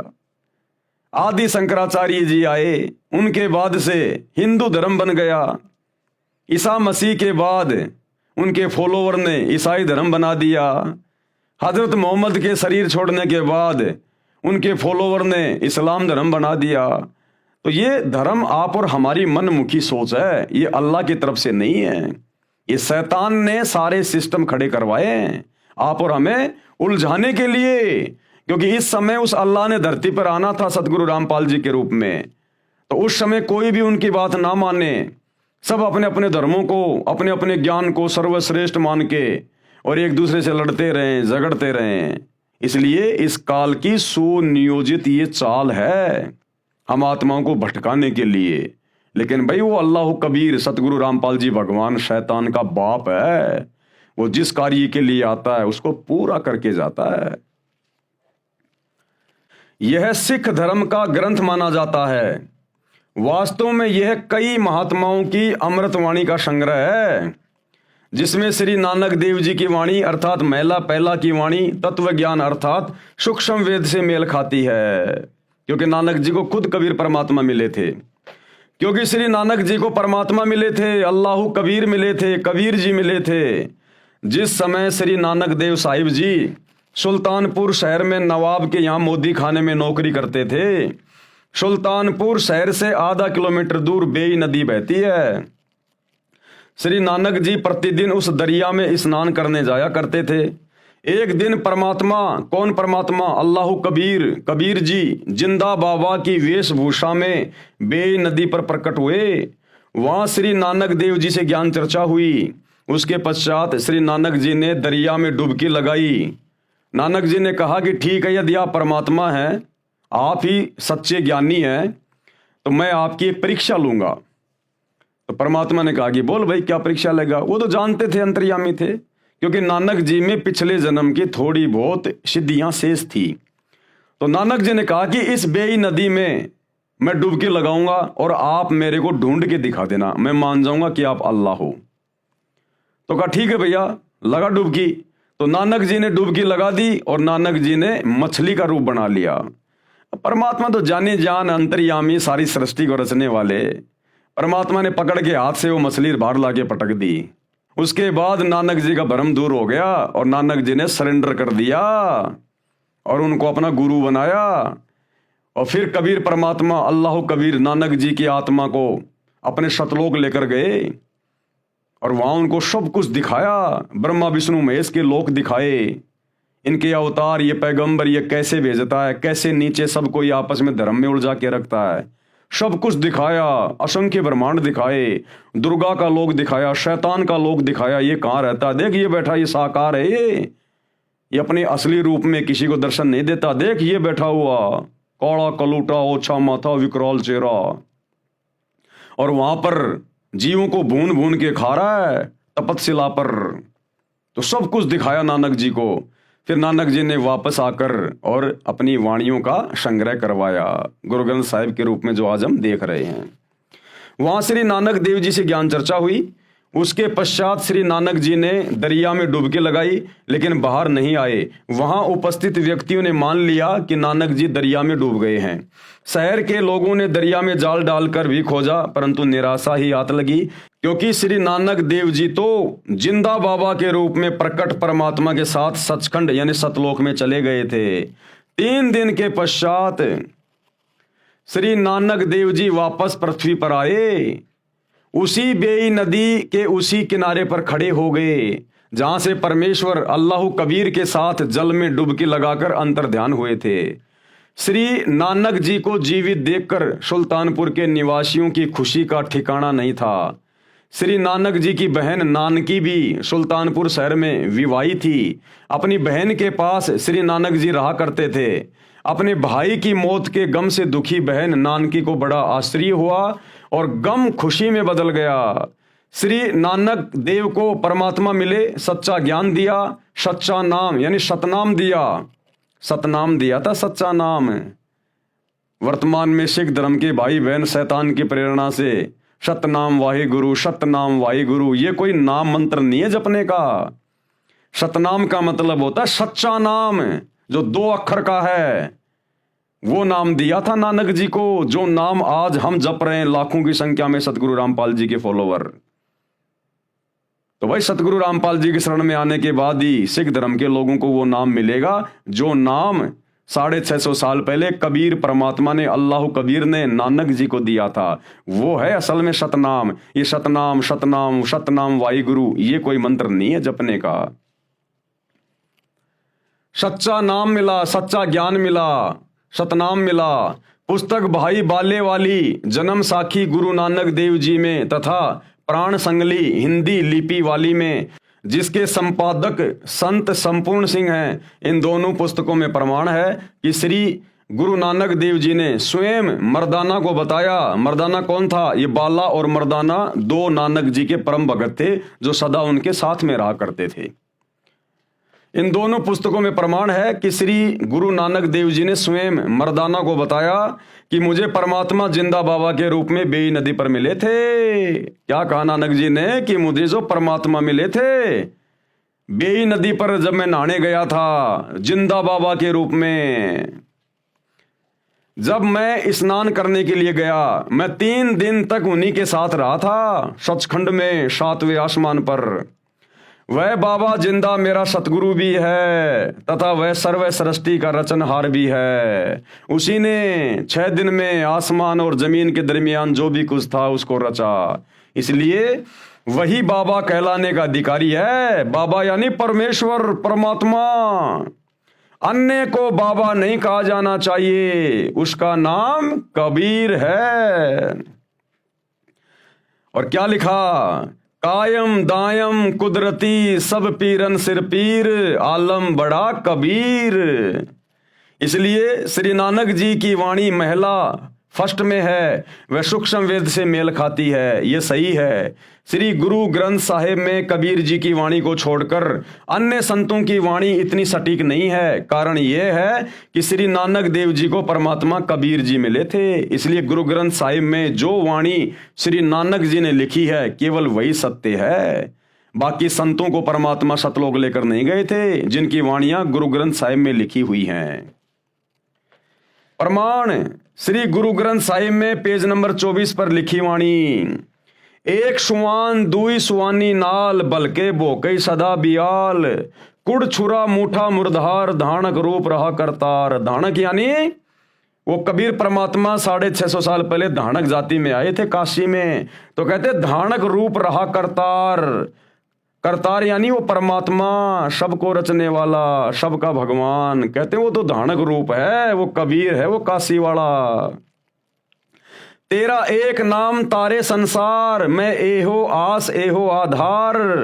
नानक जी कह रहे हैं अपने गुरु के बारे में, कबीर जी के बारे में, कि तेरा एक नाम, वो सतनाम जो आपने मुझे दिया 2 मंत्र का, कहते हैं आपका वही एक नाम है जो मुझे पार उतारेगा, मेरा मोक्ष करेगा।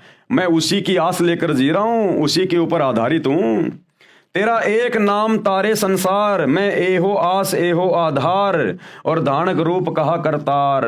उसी नाम के विषय में सूर असूरा 42 आयत नंबर 1 और 2 ऐन सीन काफ, ये वही नाम है जो गीता जी अध्याय 17 श्लोक 23 में ओम तत् सत, यही है वो सतनाम, उसी के बारे में संकेत किया हुआ है। तेरा एक नाम तारे संसार में एहो आस एहो आधार धानक रूप रहा करतार। फाई सूरत मलुकी वेश ए ठगवाड़ा ठगी देश खरा सियाणा बहुता बार धानक रूप रहा करतार। श्री गुरु ग्रंथ साहिब जी के पेज नंबर 731 पर निम्न वाणी है, नीच जाति परदेसी मेरा, यानी मेरा परदेसी वो सतलोक का निवासी, इस काल के लोक से जो दूसरा लोक है ना उसको कहा है नानक जी ने परदेश। कहते हैं नीच जाति परदेसी मेरा, वो सतलोक का राजा, वो कबीर अल्लाहु कबीर, वो काशी में धानक रूप में आया हुआ है। जिस समय धानक जाति को नीची जाति समझा जाता था, तो कह रहे हैं नीच जाति परदेसी मेरा, क्षण आवे क्षण जावे। वो 1 सेकंड में यहां से सतलोक चला जाता है और 1 सेकंड में सतलोक से वापस आ जाता है। और जाकी संगत नानक रहंदा, यानी मैं नानक उसी की शरण में हूं, क्यों कर मुंडा पावे। पेज 721 पर निम्न वाणी लिखी है, एक अरज गुप्तम पेश तोतर कौन करतार हक्का कबीर करीम तू बेऐब परवरदिगार। हक्का यानी सत्य कबीर, अविनाशी कबीर, सच्चा कबीर, करीम यानी अल्लाह, और बेऐब परवरदिगार, बेऐब है वो मेरा परवरदिगार, मेरा अल्लाह कबीर, मेरा गुरु कबीर परमेश्वर, उसमें कोई वैर नहीं, कोई दोष नहीं है उसमें। ये उपरोक्त अमृतवाणी श्री गुरु ग्रंथ साहिब जी की है, जिससे सिद्ध हुआ कि श्री नानक जी को परमात्मा मिले थे, वह कबीर करतार है। यही कबीर करतार जिंदा बाबा के रूप में मुसलमान धर्म के अंतिम पैगंबर हजरत मोहम्मद जी को मिले थे। यही कबीर करतार आदरणीय गरीबदास जी को मिले, धर्मदास जी को मिले। यही कबीर करतार वर्तमान में संत रामपाल जी के रूप में धरती पे आया हुआ है। यही वो कबीर करतार है, अल्लाह कबीर है, जो भक्ति को जीवित रखता है, हम आत्माओं के लिए भटकता रहता है ये परमात्मा। तो भाई और बहनों, ए विलंब, देरी ना करो, सत्संग सुनना शुरू कर दो, विनाशकालीन समय बहुत नजदीक है। वह कबीर करतार है जो काशी में धानक रूप में लीला करने आए थे 650 साल पहले, जो काशी में, बनारस के काशी में लीला करने आए थे, अपने आप को कबीर दास कहा करते थे। संत गरीबदास जी गांव छुडानी, जिला झज्जर, हरियाणा वाले को भी इसी प्रकार जिंदा बाबा के रूप में कबीर परमात्मा मिले थे। उसी प्रकार सचखंड सतलोक लेकर गए थे, फिर वापस छोड़ा था। संत गरीबदास जी ने कहा है, हम सुल्तानी नानक तारे और दादू को उपदेश दिया। तो क्या कह रहे हैं गरीबदास जी कि वही कबीर परमात्मा मुझे मिले, और एक इराक शहर का बलक बुखारे का बादशाह अधम सुल्तान था, इब्राहिम अधम सुल्तान, उसको भी वही कबीर परमात्मा जिंदा बाबा के रूप में मिले। और नानक यानी सिख धर्म के प्रवर्तक श्री नानक जी को भी वही कबीर परमात्मा आके मिले, और दादू दास जी को, दादू जी को भी वही परमात्मा आके मिले, उनको उपदेश दिया। तो कहते हैं, हम सुल्तानी नानक तारे और दादू को उपदेश दिया। और जात जुलाहा, यानी वो काशी के बनारस में जुलाहा जाति में आया हुआ है। जात जुलाहा भेद न पाया, कोई उसके बारे में जान नहीं पाया, वो काशी माही कबीर हुआ। गरीब अनंत कोटि ब्रह्मांड का एक रति नहीं भार, उसी कबीर भगवान ने असंख्य ब्रह्मांड बनाए हुए हैं, सूरज चांद सितारे सब कुछ उसी ने बनाए हुए हैं, और उसके लिए एक रति भी भार नहीं है, वजन नहीं है। उस परमात्मा ने जो ये सृष्टि रची है, इतने बड़े बड़े ब्रह्मांड बना दिए जिनके वजन की कोई काउंटिंग नहीं है, लेकिन उस परमात्मा के लिए रत्ती भर भी वजन नहीं है, रत्ती भर भी वजन। गरीब अनंत कोटि ब्रह्मांड का एक रत्ती नहीं भार, और सतगुरु पुरुष कबीर है कुल के सृजनहार। एकमात्र सतगुरु, सच्चा गुरु, सच्चा ज्ञान देने वाला वही कबीर परमात्मा है। अल्लाहु अकबर, अल्लाहु कबीर। कुल के सृजनहार, पूरे कुल का यानी पूरी सृष्टि का एकमात्र रचने वाला सृजनहार वही है। संत दादू दास जी महाराज को भी परमात्मा जिंदा बाबा के रूप में मिले थे। श्री दादू जी 7 वर्ष की आयु के थे। श्री दादू जी मुसलमान धर्म में थे, ये तेली थे। इनको भी कबीर परमात्मा मिले थे राजस्थान के सांभर में, अजमेर के निकट। कुछ पुस्तकों में उस समय श्री दादू जी की आयु 11 वर्ष लिखी है। गांव से बाहर बच्चों में खेल रहे थे, परमात्मा उन्हें भी बाबा जिंदा के रूप में मिले थे, सतलोक लेकर गए थे।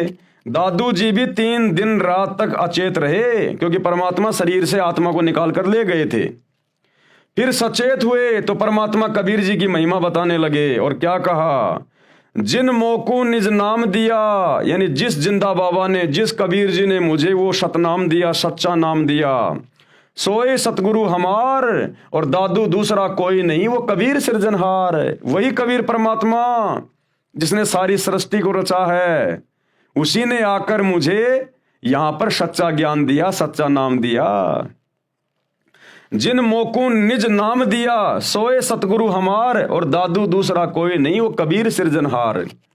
दादू नाम कबीर की जय कोई लेवे ओट, यदि कोई उस कबीर परमात्मा का नाम लेकर उसकी शरण में आ जाता है, उसकी ओट में आ जाता है, जो कबीर भगवान वर्तमान में सतगुरु रामपाल जी के रूप में हैं।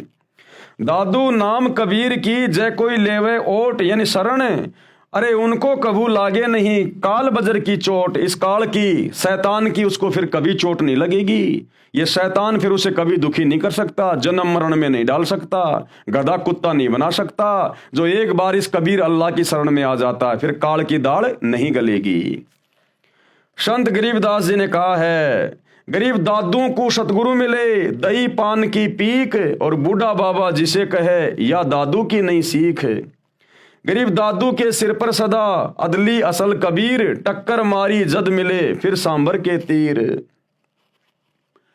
संत धर्मदास जी बांधवगढ़ वाले को मिले, यही कबीर भगवान जिंदा बाबा के रूप में आदरणीय धर्मदास जी को बांधवगढ़ वाले को यही कबीर परमात्मा मिले थे जब वो मथुरा में गए हुए थे घूमने के लिए। वो श्री विष्णु जी के पुजारी थे धर्मदास जी, जिन्होंने कबीर सागर लिखा। फिर इस कबीर परमात्मा ने 650 साल पहले जब ये जुलाहा जाति में बनारस के काशी में कबीर दास नाम से आए हुए थे, 120 साल तक परमात्मा ने लीला की, अपना ज्ञान दिया, असंख्य चमत्कार दिए।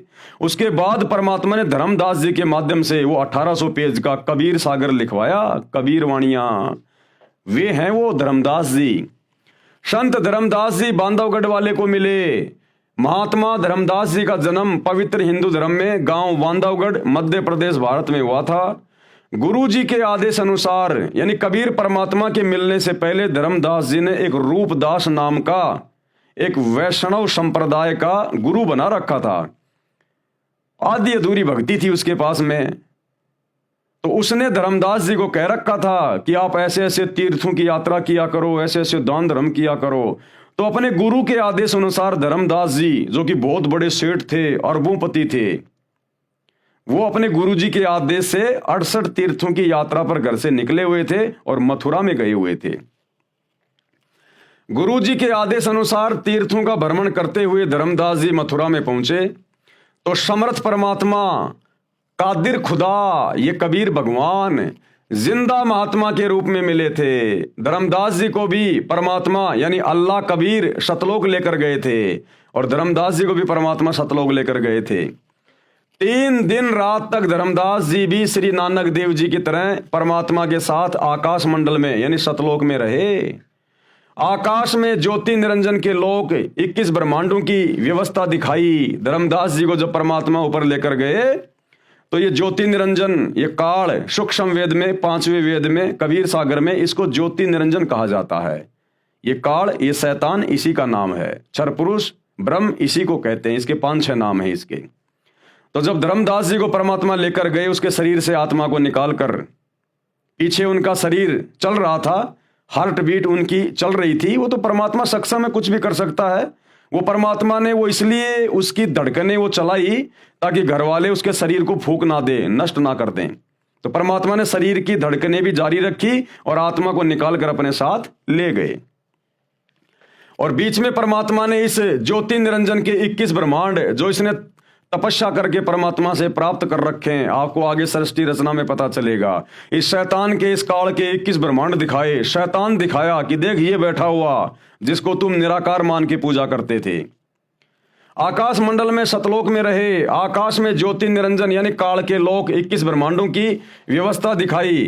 फिर ऊपर को ले गए, अक्षर पुरुष के 7 शंख ब्रह्मांड दिखाए तथा अपना तख्त यानी सिंहासन व सतलोक दिखाया। धर्मदास जी का शरीर अचेत रहा। तीसरे दिन होश में आए तो बताया कि मैं सतलोक में परमात्मा के साथ गया था। वे परमात्मा काशी शहर में लीला करने आए हैं, उनको मिलूंगा।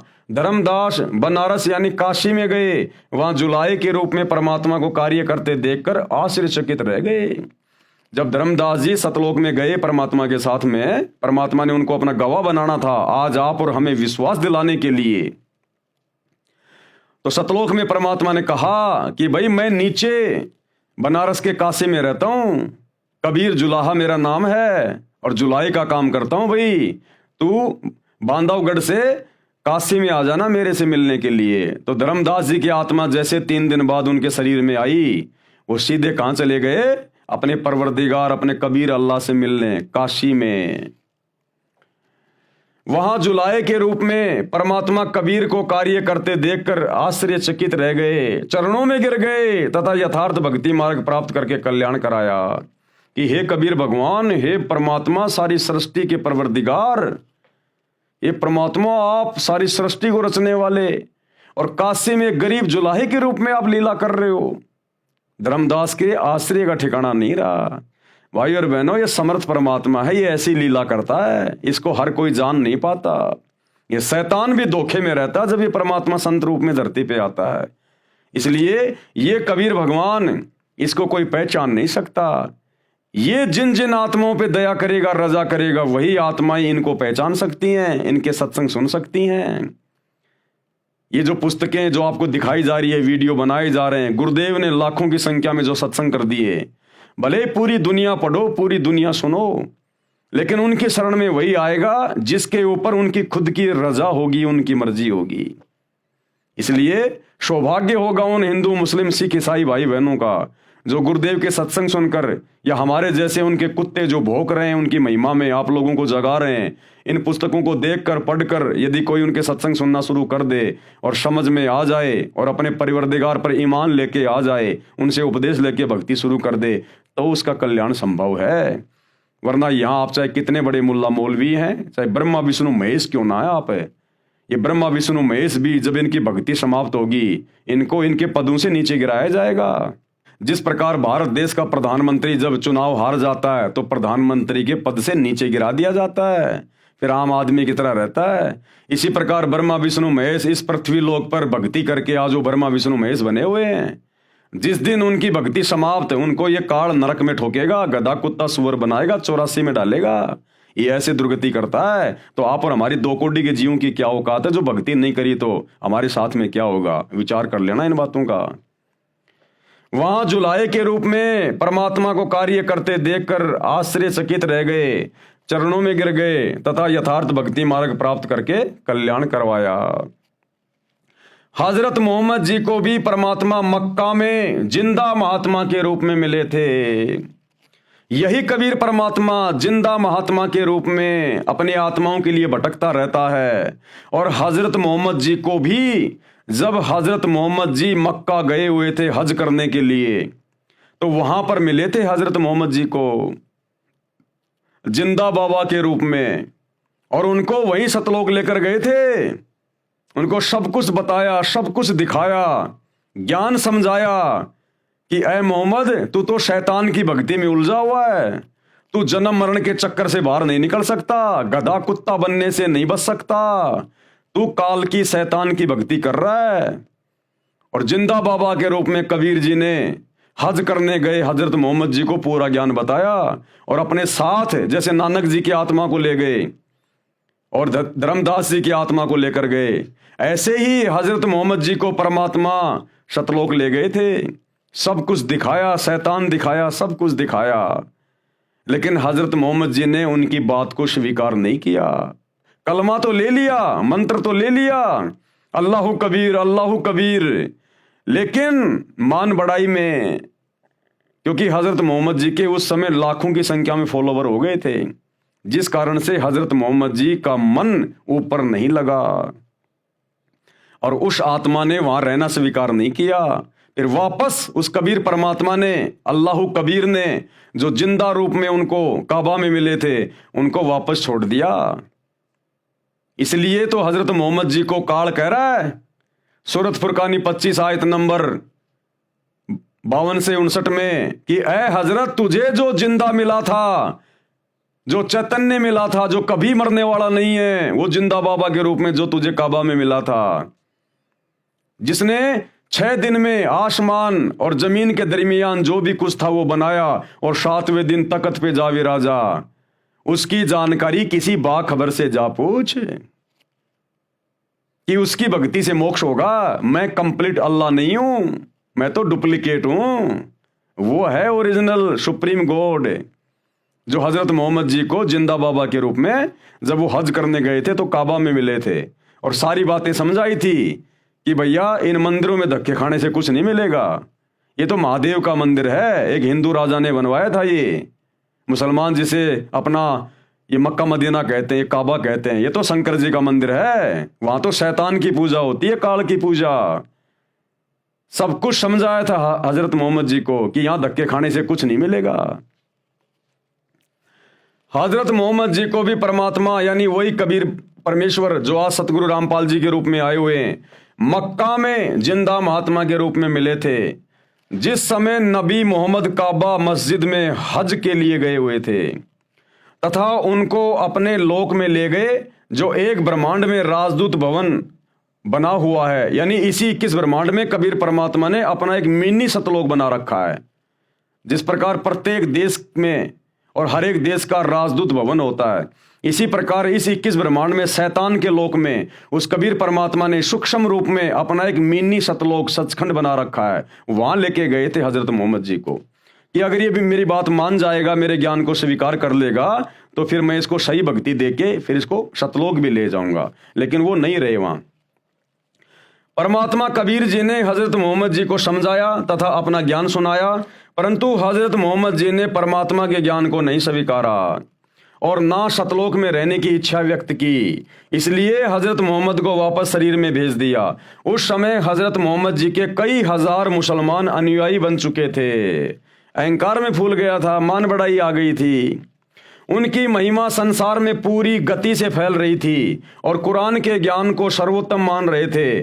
संत गरीबदास जी ने बताया कि कबीर परमेश्वर जी मोहम्मद साहिब जी को ऊपर लोक में ले गए, परंतु वहां नहीं रहा। गरीबदास जी ने कहा है कि कबीर परमेश्वर जी ने बताया है, हम मोहम्मद को सतलोक दीप ले गयो और इच्छा रूपी वहां नहीं रहो, यानी वहां हजरत मोहम्मद जी नहीं रहे। और रोजा बंग नमाज दई रे, बिस्मिल की नहीं बात कही रे। जब कबीर परमात्मा हजरत मोहम्मद जी को ऊपर ले गए अपने मिन्नी सतलोक में, तो कबीर परमात्मा कह रहे हैं कि मैंने हजरत मोहम्मद जी को बिस्मिल करने की बात नहीं कही, बिस्मिल का आदेश नहीं दिया, मांस खाने का आदेश नहीं दिया। क्या आदेश दिया था इस कबीर परमात्मा ने हजरत मोहम्मद जी को? रोजा बंग और नमाज दई रे, ये करने के लिए कहा था मैंने। बिस्मिल की नहीं बात कही रे, मांस खाने का आदेश नहीं दिया। मारी गऊ शब्द के तीरम। देखो भाई और बहनों, ये इतना दयालु भगवान है। शैतान ने तो कुछ देना ही नहीं था हजरत मोहम्मद को, खाली उल्टा ज्ञान देना था। ये रोजा बंग और नमाज का आदेश भी इसी कबीर परमात्मा सतगुरु रामपाल जी ने हजरत मोहम्मद जी को 1400 साल पहले दिया था, क्योंकि मालिक को पता था कि अभी इनको धर्म से जोड़ के रखना है। जब तक ये वर्तमान का समय नहीं आना था, ये वर्तमान का कलयुग की पिछली पीढ़ी का समय, ये मोक्ष मार्ग है, तो 1400 साल पहले हजरत मोहम्मद जी क्या करते? ये शैतान तो सबको नास्तिक बना देता, भक्ति और भगवान से कोसों दूर कर देता। ये तो भक्ति से धर्म का नामो निशान मिटा देता, धार्मिकता का। इसलिए कबीर परमात्मा मालिक को पता था कि ये शैतान इस आत्मा को भ्रमित करेगा और अपना जाल फैलाएगा, सबको नास्तिक बनाएगा। तो ये कबीर परमात्मा अल्लाह कबीर भी हजरत मोहम्मद जी को मिले जब वो हज करने गए थे मक्का में। उनकी आत्मा को ऊपर ले गए मिनी सतलोक में, और परमात्मा ने उसको फिर आदेश दे दिया कि 5 समय की नमाज कर और ये रोजे वगैरह कर, ये बंग वगैरह, ये आदेश दिया था ताकि 1400 साल तक हजरत मोहम्मद जी के माध्यम से एक पंथ शुरू हो जाएगा और लोग कम से कम मेरे द्वारा बताई गई ये छोटी मोटी साधना करते रहेंगे, तो इनको मनुष्य जन्म मिलते रहेंगे और मनुष्य जन्म मिलते रहेंगे, इनके अंदर धर्म के प्रति धार्मिकता रहेगी। तो फिर कलयुग की पिछली पीढ़ी में 1997 के बाद फिर मैं इनको अपनी जानकारी देकर, जब मैं संत रूप में आऊंगा, संत रामपाल रूप में आऊंगा, उस समय फिर मैं इन आत्माओं को अपनी शरण में ले लूंगा, अपना संदेशा इन तक पहुंचा दूंगा। तो ये सारी दयालुता इस कबीर भगवान की है। तब कहीं जाकर ये मुसलमान धर्म चल रहा है, ये ईसाई धर्म चल रहा है। अगर ईसा मसीह की मौत के बाद, जैसे ईसा मसीह की दुर्गति से मौत हुई, कितना तड़पा तड़पा के शरीर में कीले ठोक ठोक के उनको मारा गया, ईसा मसीह की मौत के बाद इसी कबीर भगवान ने, अल्लाह कबीर ने ईसा मसीह का रूप बनाया और 40 दिन तक रहे, चमत्कार किए। मरियम के भाई लाजर को मुर्दे से जिंदा किया। अगर परमात्मा हजरत ईसा का रूप बना के प्रकट ना होते और वो चमत्कार ना करते 40 दिन तक, तो जिस प्रकार से शैतान ने हजरत ईसा को मृत्यु दंड दिलवाया, उसकी दुर्गति को देखकर आज कोई भी व्यक्ति भक्ति नहीं करता, आज कोई भी ईसाई नहीं होता। सब लोग यही सोचते कि जो ईसा मसीह अपने आप को परमेश्वर का पुत्र कहा करता था, जब उसकी भक्ति करते करते अंत में ऐसी दर्दनाक दुखदायक अकाल मृत्यु हुई है, जानवर से भी बदतर मौत मिली, तो फिर क्या फायदा ये भक्ति करने का? हमें क्या मिलेगा? सब लोग नास्तिक हो जाते। इस शैतान का षड्यंत्र था ये, पूरे समाज को नास्तिक करने का। लेकिन ये कबीर अल्लाह, ये दयालु परमात्मा, इसने फिर हजरत ईसा का रूप बनाया और 40 दिन तक इसने चमत्कार किए, लोगों में भक्ति और भगवान के प्रति आस्था को बनाया। तब कहीं जाकर आज ये ईसाई धर्म एक नंबर पे बना हुआ है। लेकिन अब वो परमेश्वर अल्लाह कबीर स्वयं धरती पे आ गए अपनी ओरिजिनल भक्ति लेके, मोक्ष का मार्ग लेकर। अब यदि ये ईसाई समाज के लोग, मुसलमान समाज के लोग, हिंदू समाज के लोग, सिख समाज के लोग यदि अब इनकी शरण में नहीं आए और सतगुरु रामपाल जी के द्वारा बताई गई सतभक्ति शुरू नहीं की, तो भैया फिर ईसा मसीह जैसी भयंकर दुर्गति होगी, भयंकर दुर्गति। और मरने के बाद तो फिर ये शैतान 84 लाख योनियों में ठोकेगा, गधा कुत्ता शुअर बनाएगा, फिर भयंकर दुर्गति हो जाएगी। तो धार्मिकता को भी ये परमात्मा बना के रखता है। तो हजरत मोहम्मद जी को रोजा, बंक और नमाज ये करने के आदेश भी मिन्नी सतलोक में ले जाकर इसी कबीर परमेश्वर जी ने दिए। और बिस्मिल की नई बात कही रे, और मांस खाने का कोई आदेश नहीं दिया। ये मांस खाने का आदेश फिर बाद में शैतान ने अपने फरिश्तों के माध्यम से इन हदीसों में लिखवा दिया। मारी गऊ शब्द के तीरम, ऐसे होते मोहम्मद पीरम। हजरत मोहम्मद जी ने एक बार अपने शब्द से, अपने वचन से एक गाय को मार दिया था। तलवार से नहीं मारा, काटा नहीं था, खाने के लिए नहीं, अपनी शक्ति को प्रदर्शित करने के लिए अपने शब्द से, अपने वचन से, अपने भक्ति से गाय को मार दिया। लेकिन वो गाय हजरत मोहम्मद जी से जिंदा नहीं हुई। जब जिंदा नहीं हुई तो हजरत मोहम्मद ने देखा तेरी तो बेइज्जती हो गई, मामला बिगड़ गया। उसके बाद उसको वो बात याद आई जो कबीर परमात्मा ने उसको बताई थी जब सतलोक लेकर गए थे कि ऐ हजरत मोहम्मद, ये कलमा मैं तेरे को दे रहा हूं, इसका जाप किया कर, अल्लाह कबीर अल्लाह कबीर अल्लाह कबीर। और जब कभी तेरे ऊपर कोई आपत्ति आ जाए तू ये मंत्र बोल के मुझे याद करना, मैं सूक्ष्म रूप में तेरे सामने आ जाऊंगा तेरी मदद के लिए, केवल तेरे को दिखाई दूंगा। तो जब गाय उसने मार दी और बाद में वो जीवित हुई नहीं, हजारों आदमी वहां खड़े हुए हैं। अब हजरत मोहम्मद ने देखा भैया बड़ी मुश्किल से तो ये मुसलमान मैंने तैयार किए हैं और ये तो सारा मामला खराब हो जाएगा, बेइज्जती हो जाएगी, नास्तिक हो जाएंगे सब लोग। उस समय हजरत मोहम्मद जी गुफा में जाकर रोए और बोलने लगे अल्लाह कबीर अल्लाह अकबर अल्लाह कबीर अल्लाह अकबर। तब वो कबीर परमात्मा सूक्ष्म रूप में प्रकट हुए, केवल हजरत मोहम्मद जी को दिखाई दे रहे थे और कहा कि हजरत मोहम्मद, मैं इस गाय को जिंदा कर रहा हूं, लेकिन जिंदा करता हुआ तू दिखाई देगा। ये परमात्मा महिमा का भूखा नहीं है, ये मान बढ़ाई का भूखा नहीं है, ये तो आत्माओं को धर्म से जोड़ के रखना चाहता है। तो फिर उस कबीर परमात्मा ने अपने वचन से सूक्ष्म रूप में गाय को जिंदा किया और लोगों को लगा कि हमारे पीर ने, हमारे नबी ने गाय को जिंदा कर दिया और महिमा बन गई हजरत मोहम्मद जी की। मारी गऊ शब्द के तीरम, यानी शब्द से वो गाय मारी हजरत मोहम्मद ने। ऐसे होते मोहम्मद पीरम, वो तो ऐसी नेक आत्मा थी, उसने कभी खाने के लिए गाय नहीं मारी, बकरी नहीं मारी, मुर्गा नहीं मारा उसने। वो तो बहुत ही दयालु आत्मा थी। शब्द फिर जीवाई और फिर वापस अपने वचन से उसको जिंदा किया। किसने? उस कबीर भगवान ने। जीव राख्या मांस नहीं बाख्या, उसको काट के खाया नहीं। ऐसे पीर मोहम्मद भाई, वो तो ऐसी नेक आत्मा, ऐसी पाक और पवित्र आत्मा थी, उसने गाय को शब्द से मार के वापस जिंदा कर दिया। करने वाले तो परमात्मा थे, महिमा उनको दी जा रही है। लेकिन उसके बाद उन्होंने गाय को खाया नहीं, अपनी जिंदगी में नहीं खाया उन्होंने, कभी कोई जानवर नहीं खाया। और जो उनके 1,80,000 जो उनके फॉलोवर थे, उन्होंने कभी गाय को हाथ नहीं लगाया।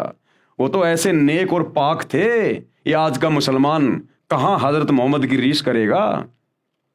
ये नाम लेता है हजरत मोहम्मद का और बकरे काट काट के खा रहा है, हरी सब्जियों की तरह मांस खा रहा है। ये तो अपने नबी की तौहीन कर रहा है, अपने नबी की तौहीन।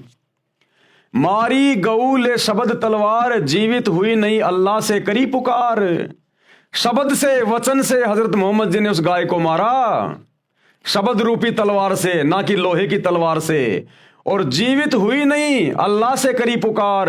अल्लाह अकबर बोल के, अल्लाह कबीर बोल के वो कलमा पढ़ा फिर, और कबीर परमेश्वर को याद किया।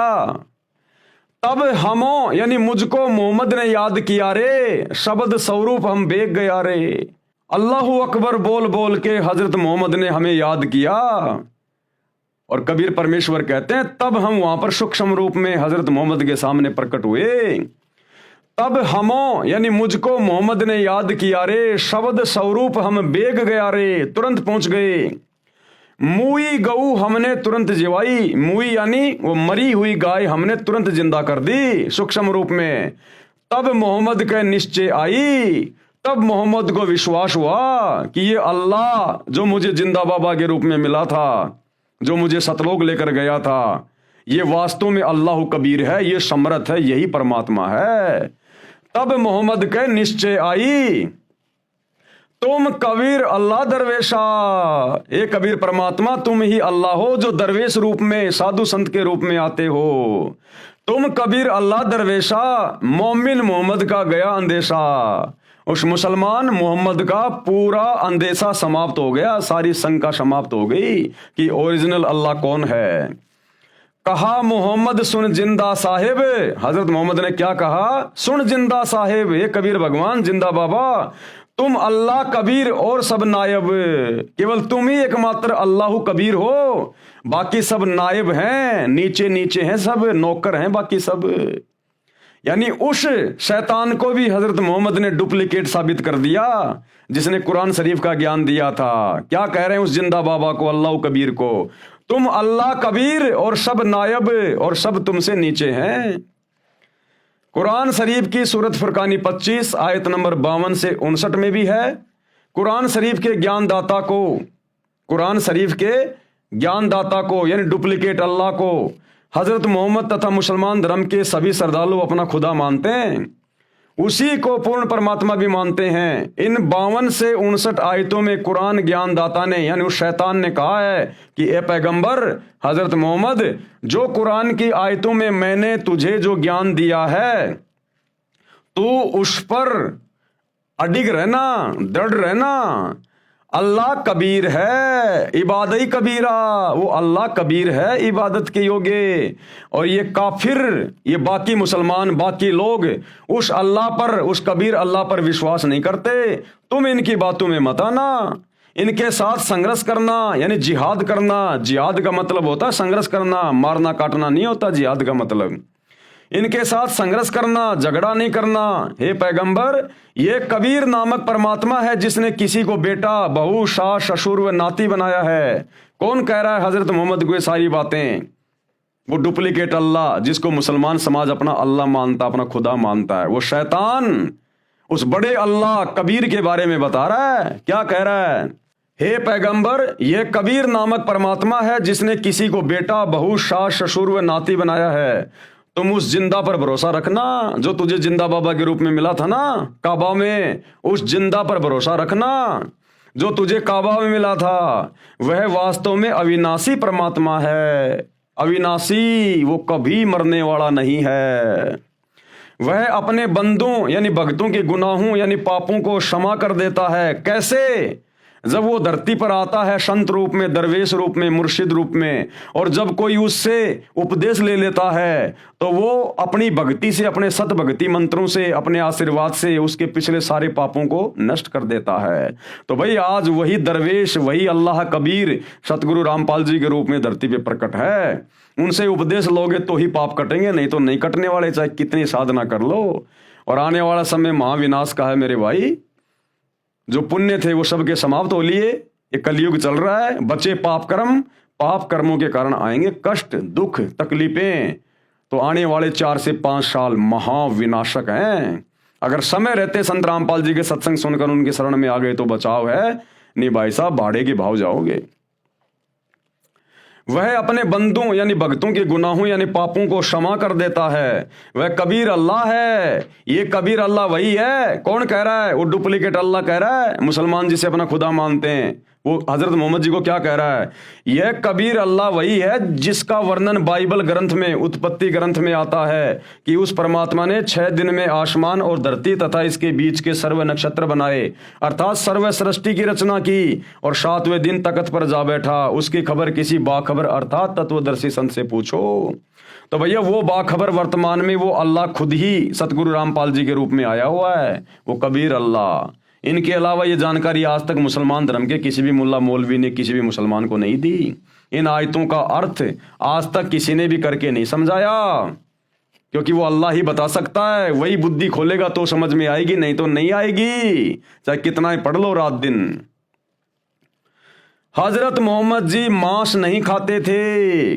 अब देखो ये प्रमाण दिए जा रहे हैं कि हजरत मोहम्मद जी मांस नहीं खाते थे। तो भाई और बहनों, आज के वीडियो में हम केवल इतना ही लेंगे, हम धीरे धीरे आगे बढ़ेंगे, क्योंकि ये बहुत ही पाक और पवित्र पुस्तक है। ये हम इसको प्यार प्रेम से पढ़ेंगे, हमने इसको समझना भी है, समय भी देना है, सतगुरु रामपाल जी के सत्संग भी सुनने हैं, और धीरे धीरे हम आगे बढ़ेंगे, तभी तो हमारी समझ में आएंगी ये बातें।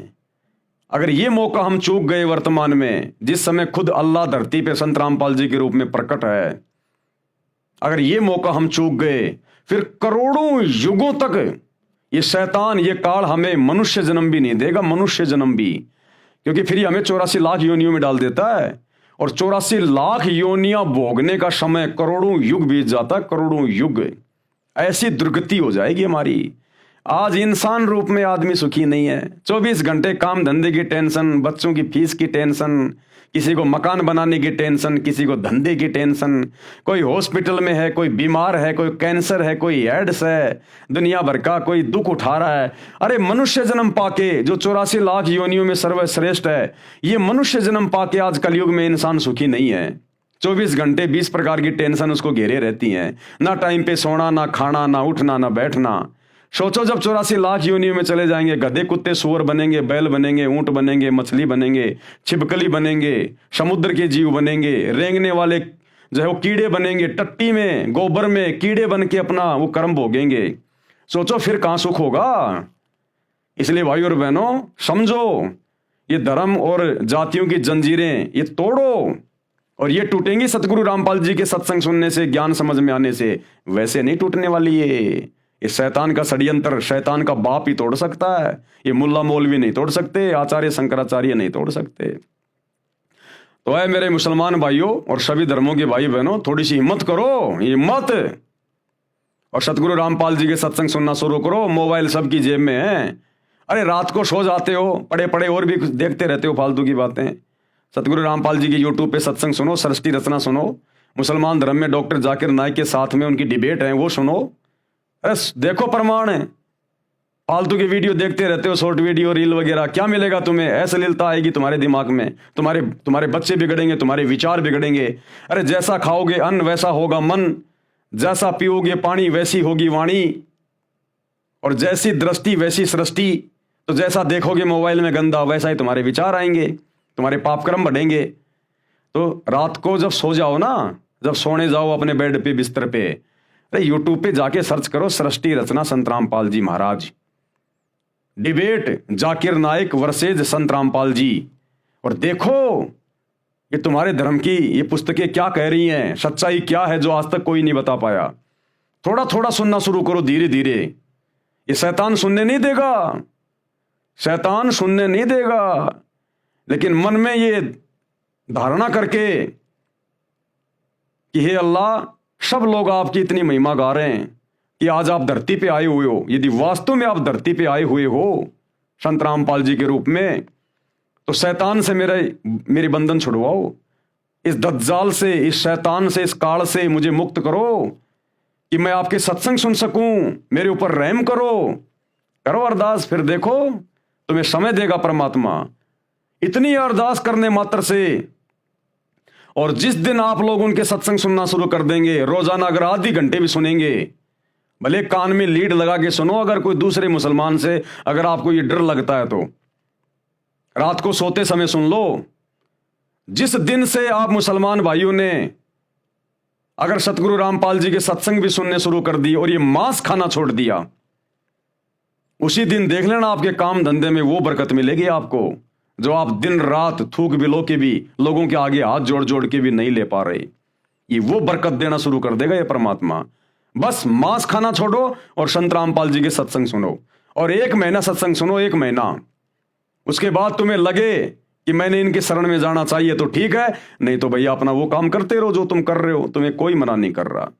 एक बार आजमा के तो देखो, प्रैक्टिकल तो देखो। अरे तुम्हारी क्या यारी दोस्ती रिश्तेदारी थी भाई, तुम्हारे माँ बाप ने जो भक्ति साधना की तुमने देखा, तुम भी वही करने लग गए। अगर कोई मुसलमान हिंदू धर्म में होता, भाई आजकल जैसे बहुत सारी लड़कियां हैं बच्चे पैदा करके छोड़ जाती हैं शादी से पहले। सोचो किसी मुसलमान धर्म की लड़की ने बच्चे पैदा करके किसी पार्क में छोड़ दिया और वो बच्चा कोई हिंदू ले गए अपने घर पे। वो पैदा हुआ मुसलमान धर्म की औरत से और आगे उसका पालन पोषण हुआ एक हिंदू परिवार में, तो वो लड़का तो वही करेगा जो हिंदू परिवार करेगा। वो लड़का तो वही सब कुछ करेगा जो वो हिंदू परिवार करेगा, वही भक्ति करेगा, वही सारा सब कुछ करेगा। तो जैसा आप लोगों ने अपने बाप दादा से, अपने पिताजी से, अपने परिवार में बचपन से देखा है, आप वही तो भक्ति करने लग गए। और आपको क्या पता था कौन अल्लाह है, क्या भक्ति है, क्या कुछ नहीं है। अगर आपके माता पिता मांस नहीं खा रहे होते तो आप भी नहीं खाते। आपके माता पिता जब से आपने आंख खोली वो मांस खाते हुए दिखाई दिए, तो आपके लिए तो हरी सब्जी हो गई मांस। तो थोड़ा सा अपने शास्त्रों को भी देखो भाई, माता पिता के हिसाब से चलने से बात नहीं बनेगी, थोड़ा शास्त्रों के हिसाब से चलो, क्योंकि भक्ति का विधान शास्त्रों में है, माता पिता के पास नहीं होता। तो एक बार शुरू करो सत्संग सुनना भाई और बहनों, नहीं तो बहुत बहुत भयंकर दुर्गति करवा बैठोगे, बहुत भयंकर यहां भी, और मरने के बाद तो शैतान 84 लाख योनियों में और नरक में डालेगा। वो किसी के साथ भेदभाव नहीं करता, वो हिंदू मुसलमान सिख ईसाई नहीं देखता, वो देखता है भक्ति और कर्म। और भक्ति और कर्म के मामले में पूरा मुसलमान समाज, पूरा हिंदू समाज डूबा हुआ है। तो हमारी प्रार्थना है, विनती आप लोगों से, इस पुस्तक के ऊपर अभी तक ये 5वां वीडियो है, तकरीबन 35-40 वीडियो बनेंगे।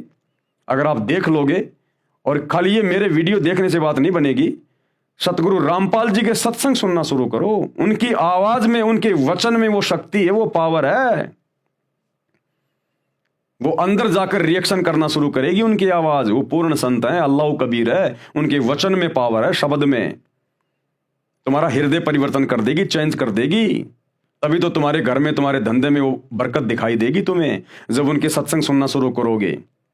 काम धंधे पे, अगर काम धंधा तुम्हारा जहां भी है, व्यापार, बिजनेस, दुकान, वहां अगर तुम सत्संग सुनोगे तो वहां तुम्हें बरकत मिलेगी।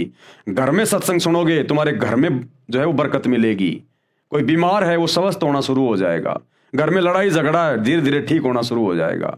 एक बार शुरू तो करो, देखो तो सही, आजमा लो, क्या दिक्कत है। कोई पैसे थोड़ी लग रहे हैं, जेब में तुम्हारे मोबाइल है, खाली सत्संग सुनने यूट्यूब पे जाके एक बार देख लो प्रैक्टिकल करके, महीना 2 महीना, कोई बात बने तो ठीक है, नहीं तो फिर ठीक है, काटते रहो अपने बकरे मुर्गे जैसा भी तुम कर रहे हो भाई।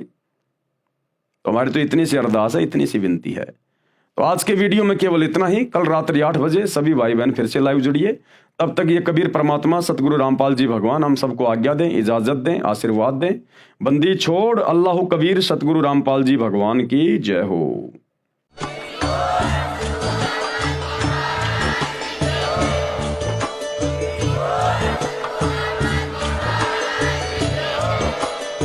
भाई जो गुरु वचन पे डट के, कट गे फंद 84 के, कट गे फंद 84 के, कट गे फंद 84 के।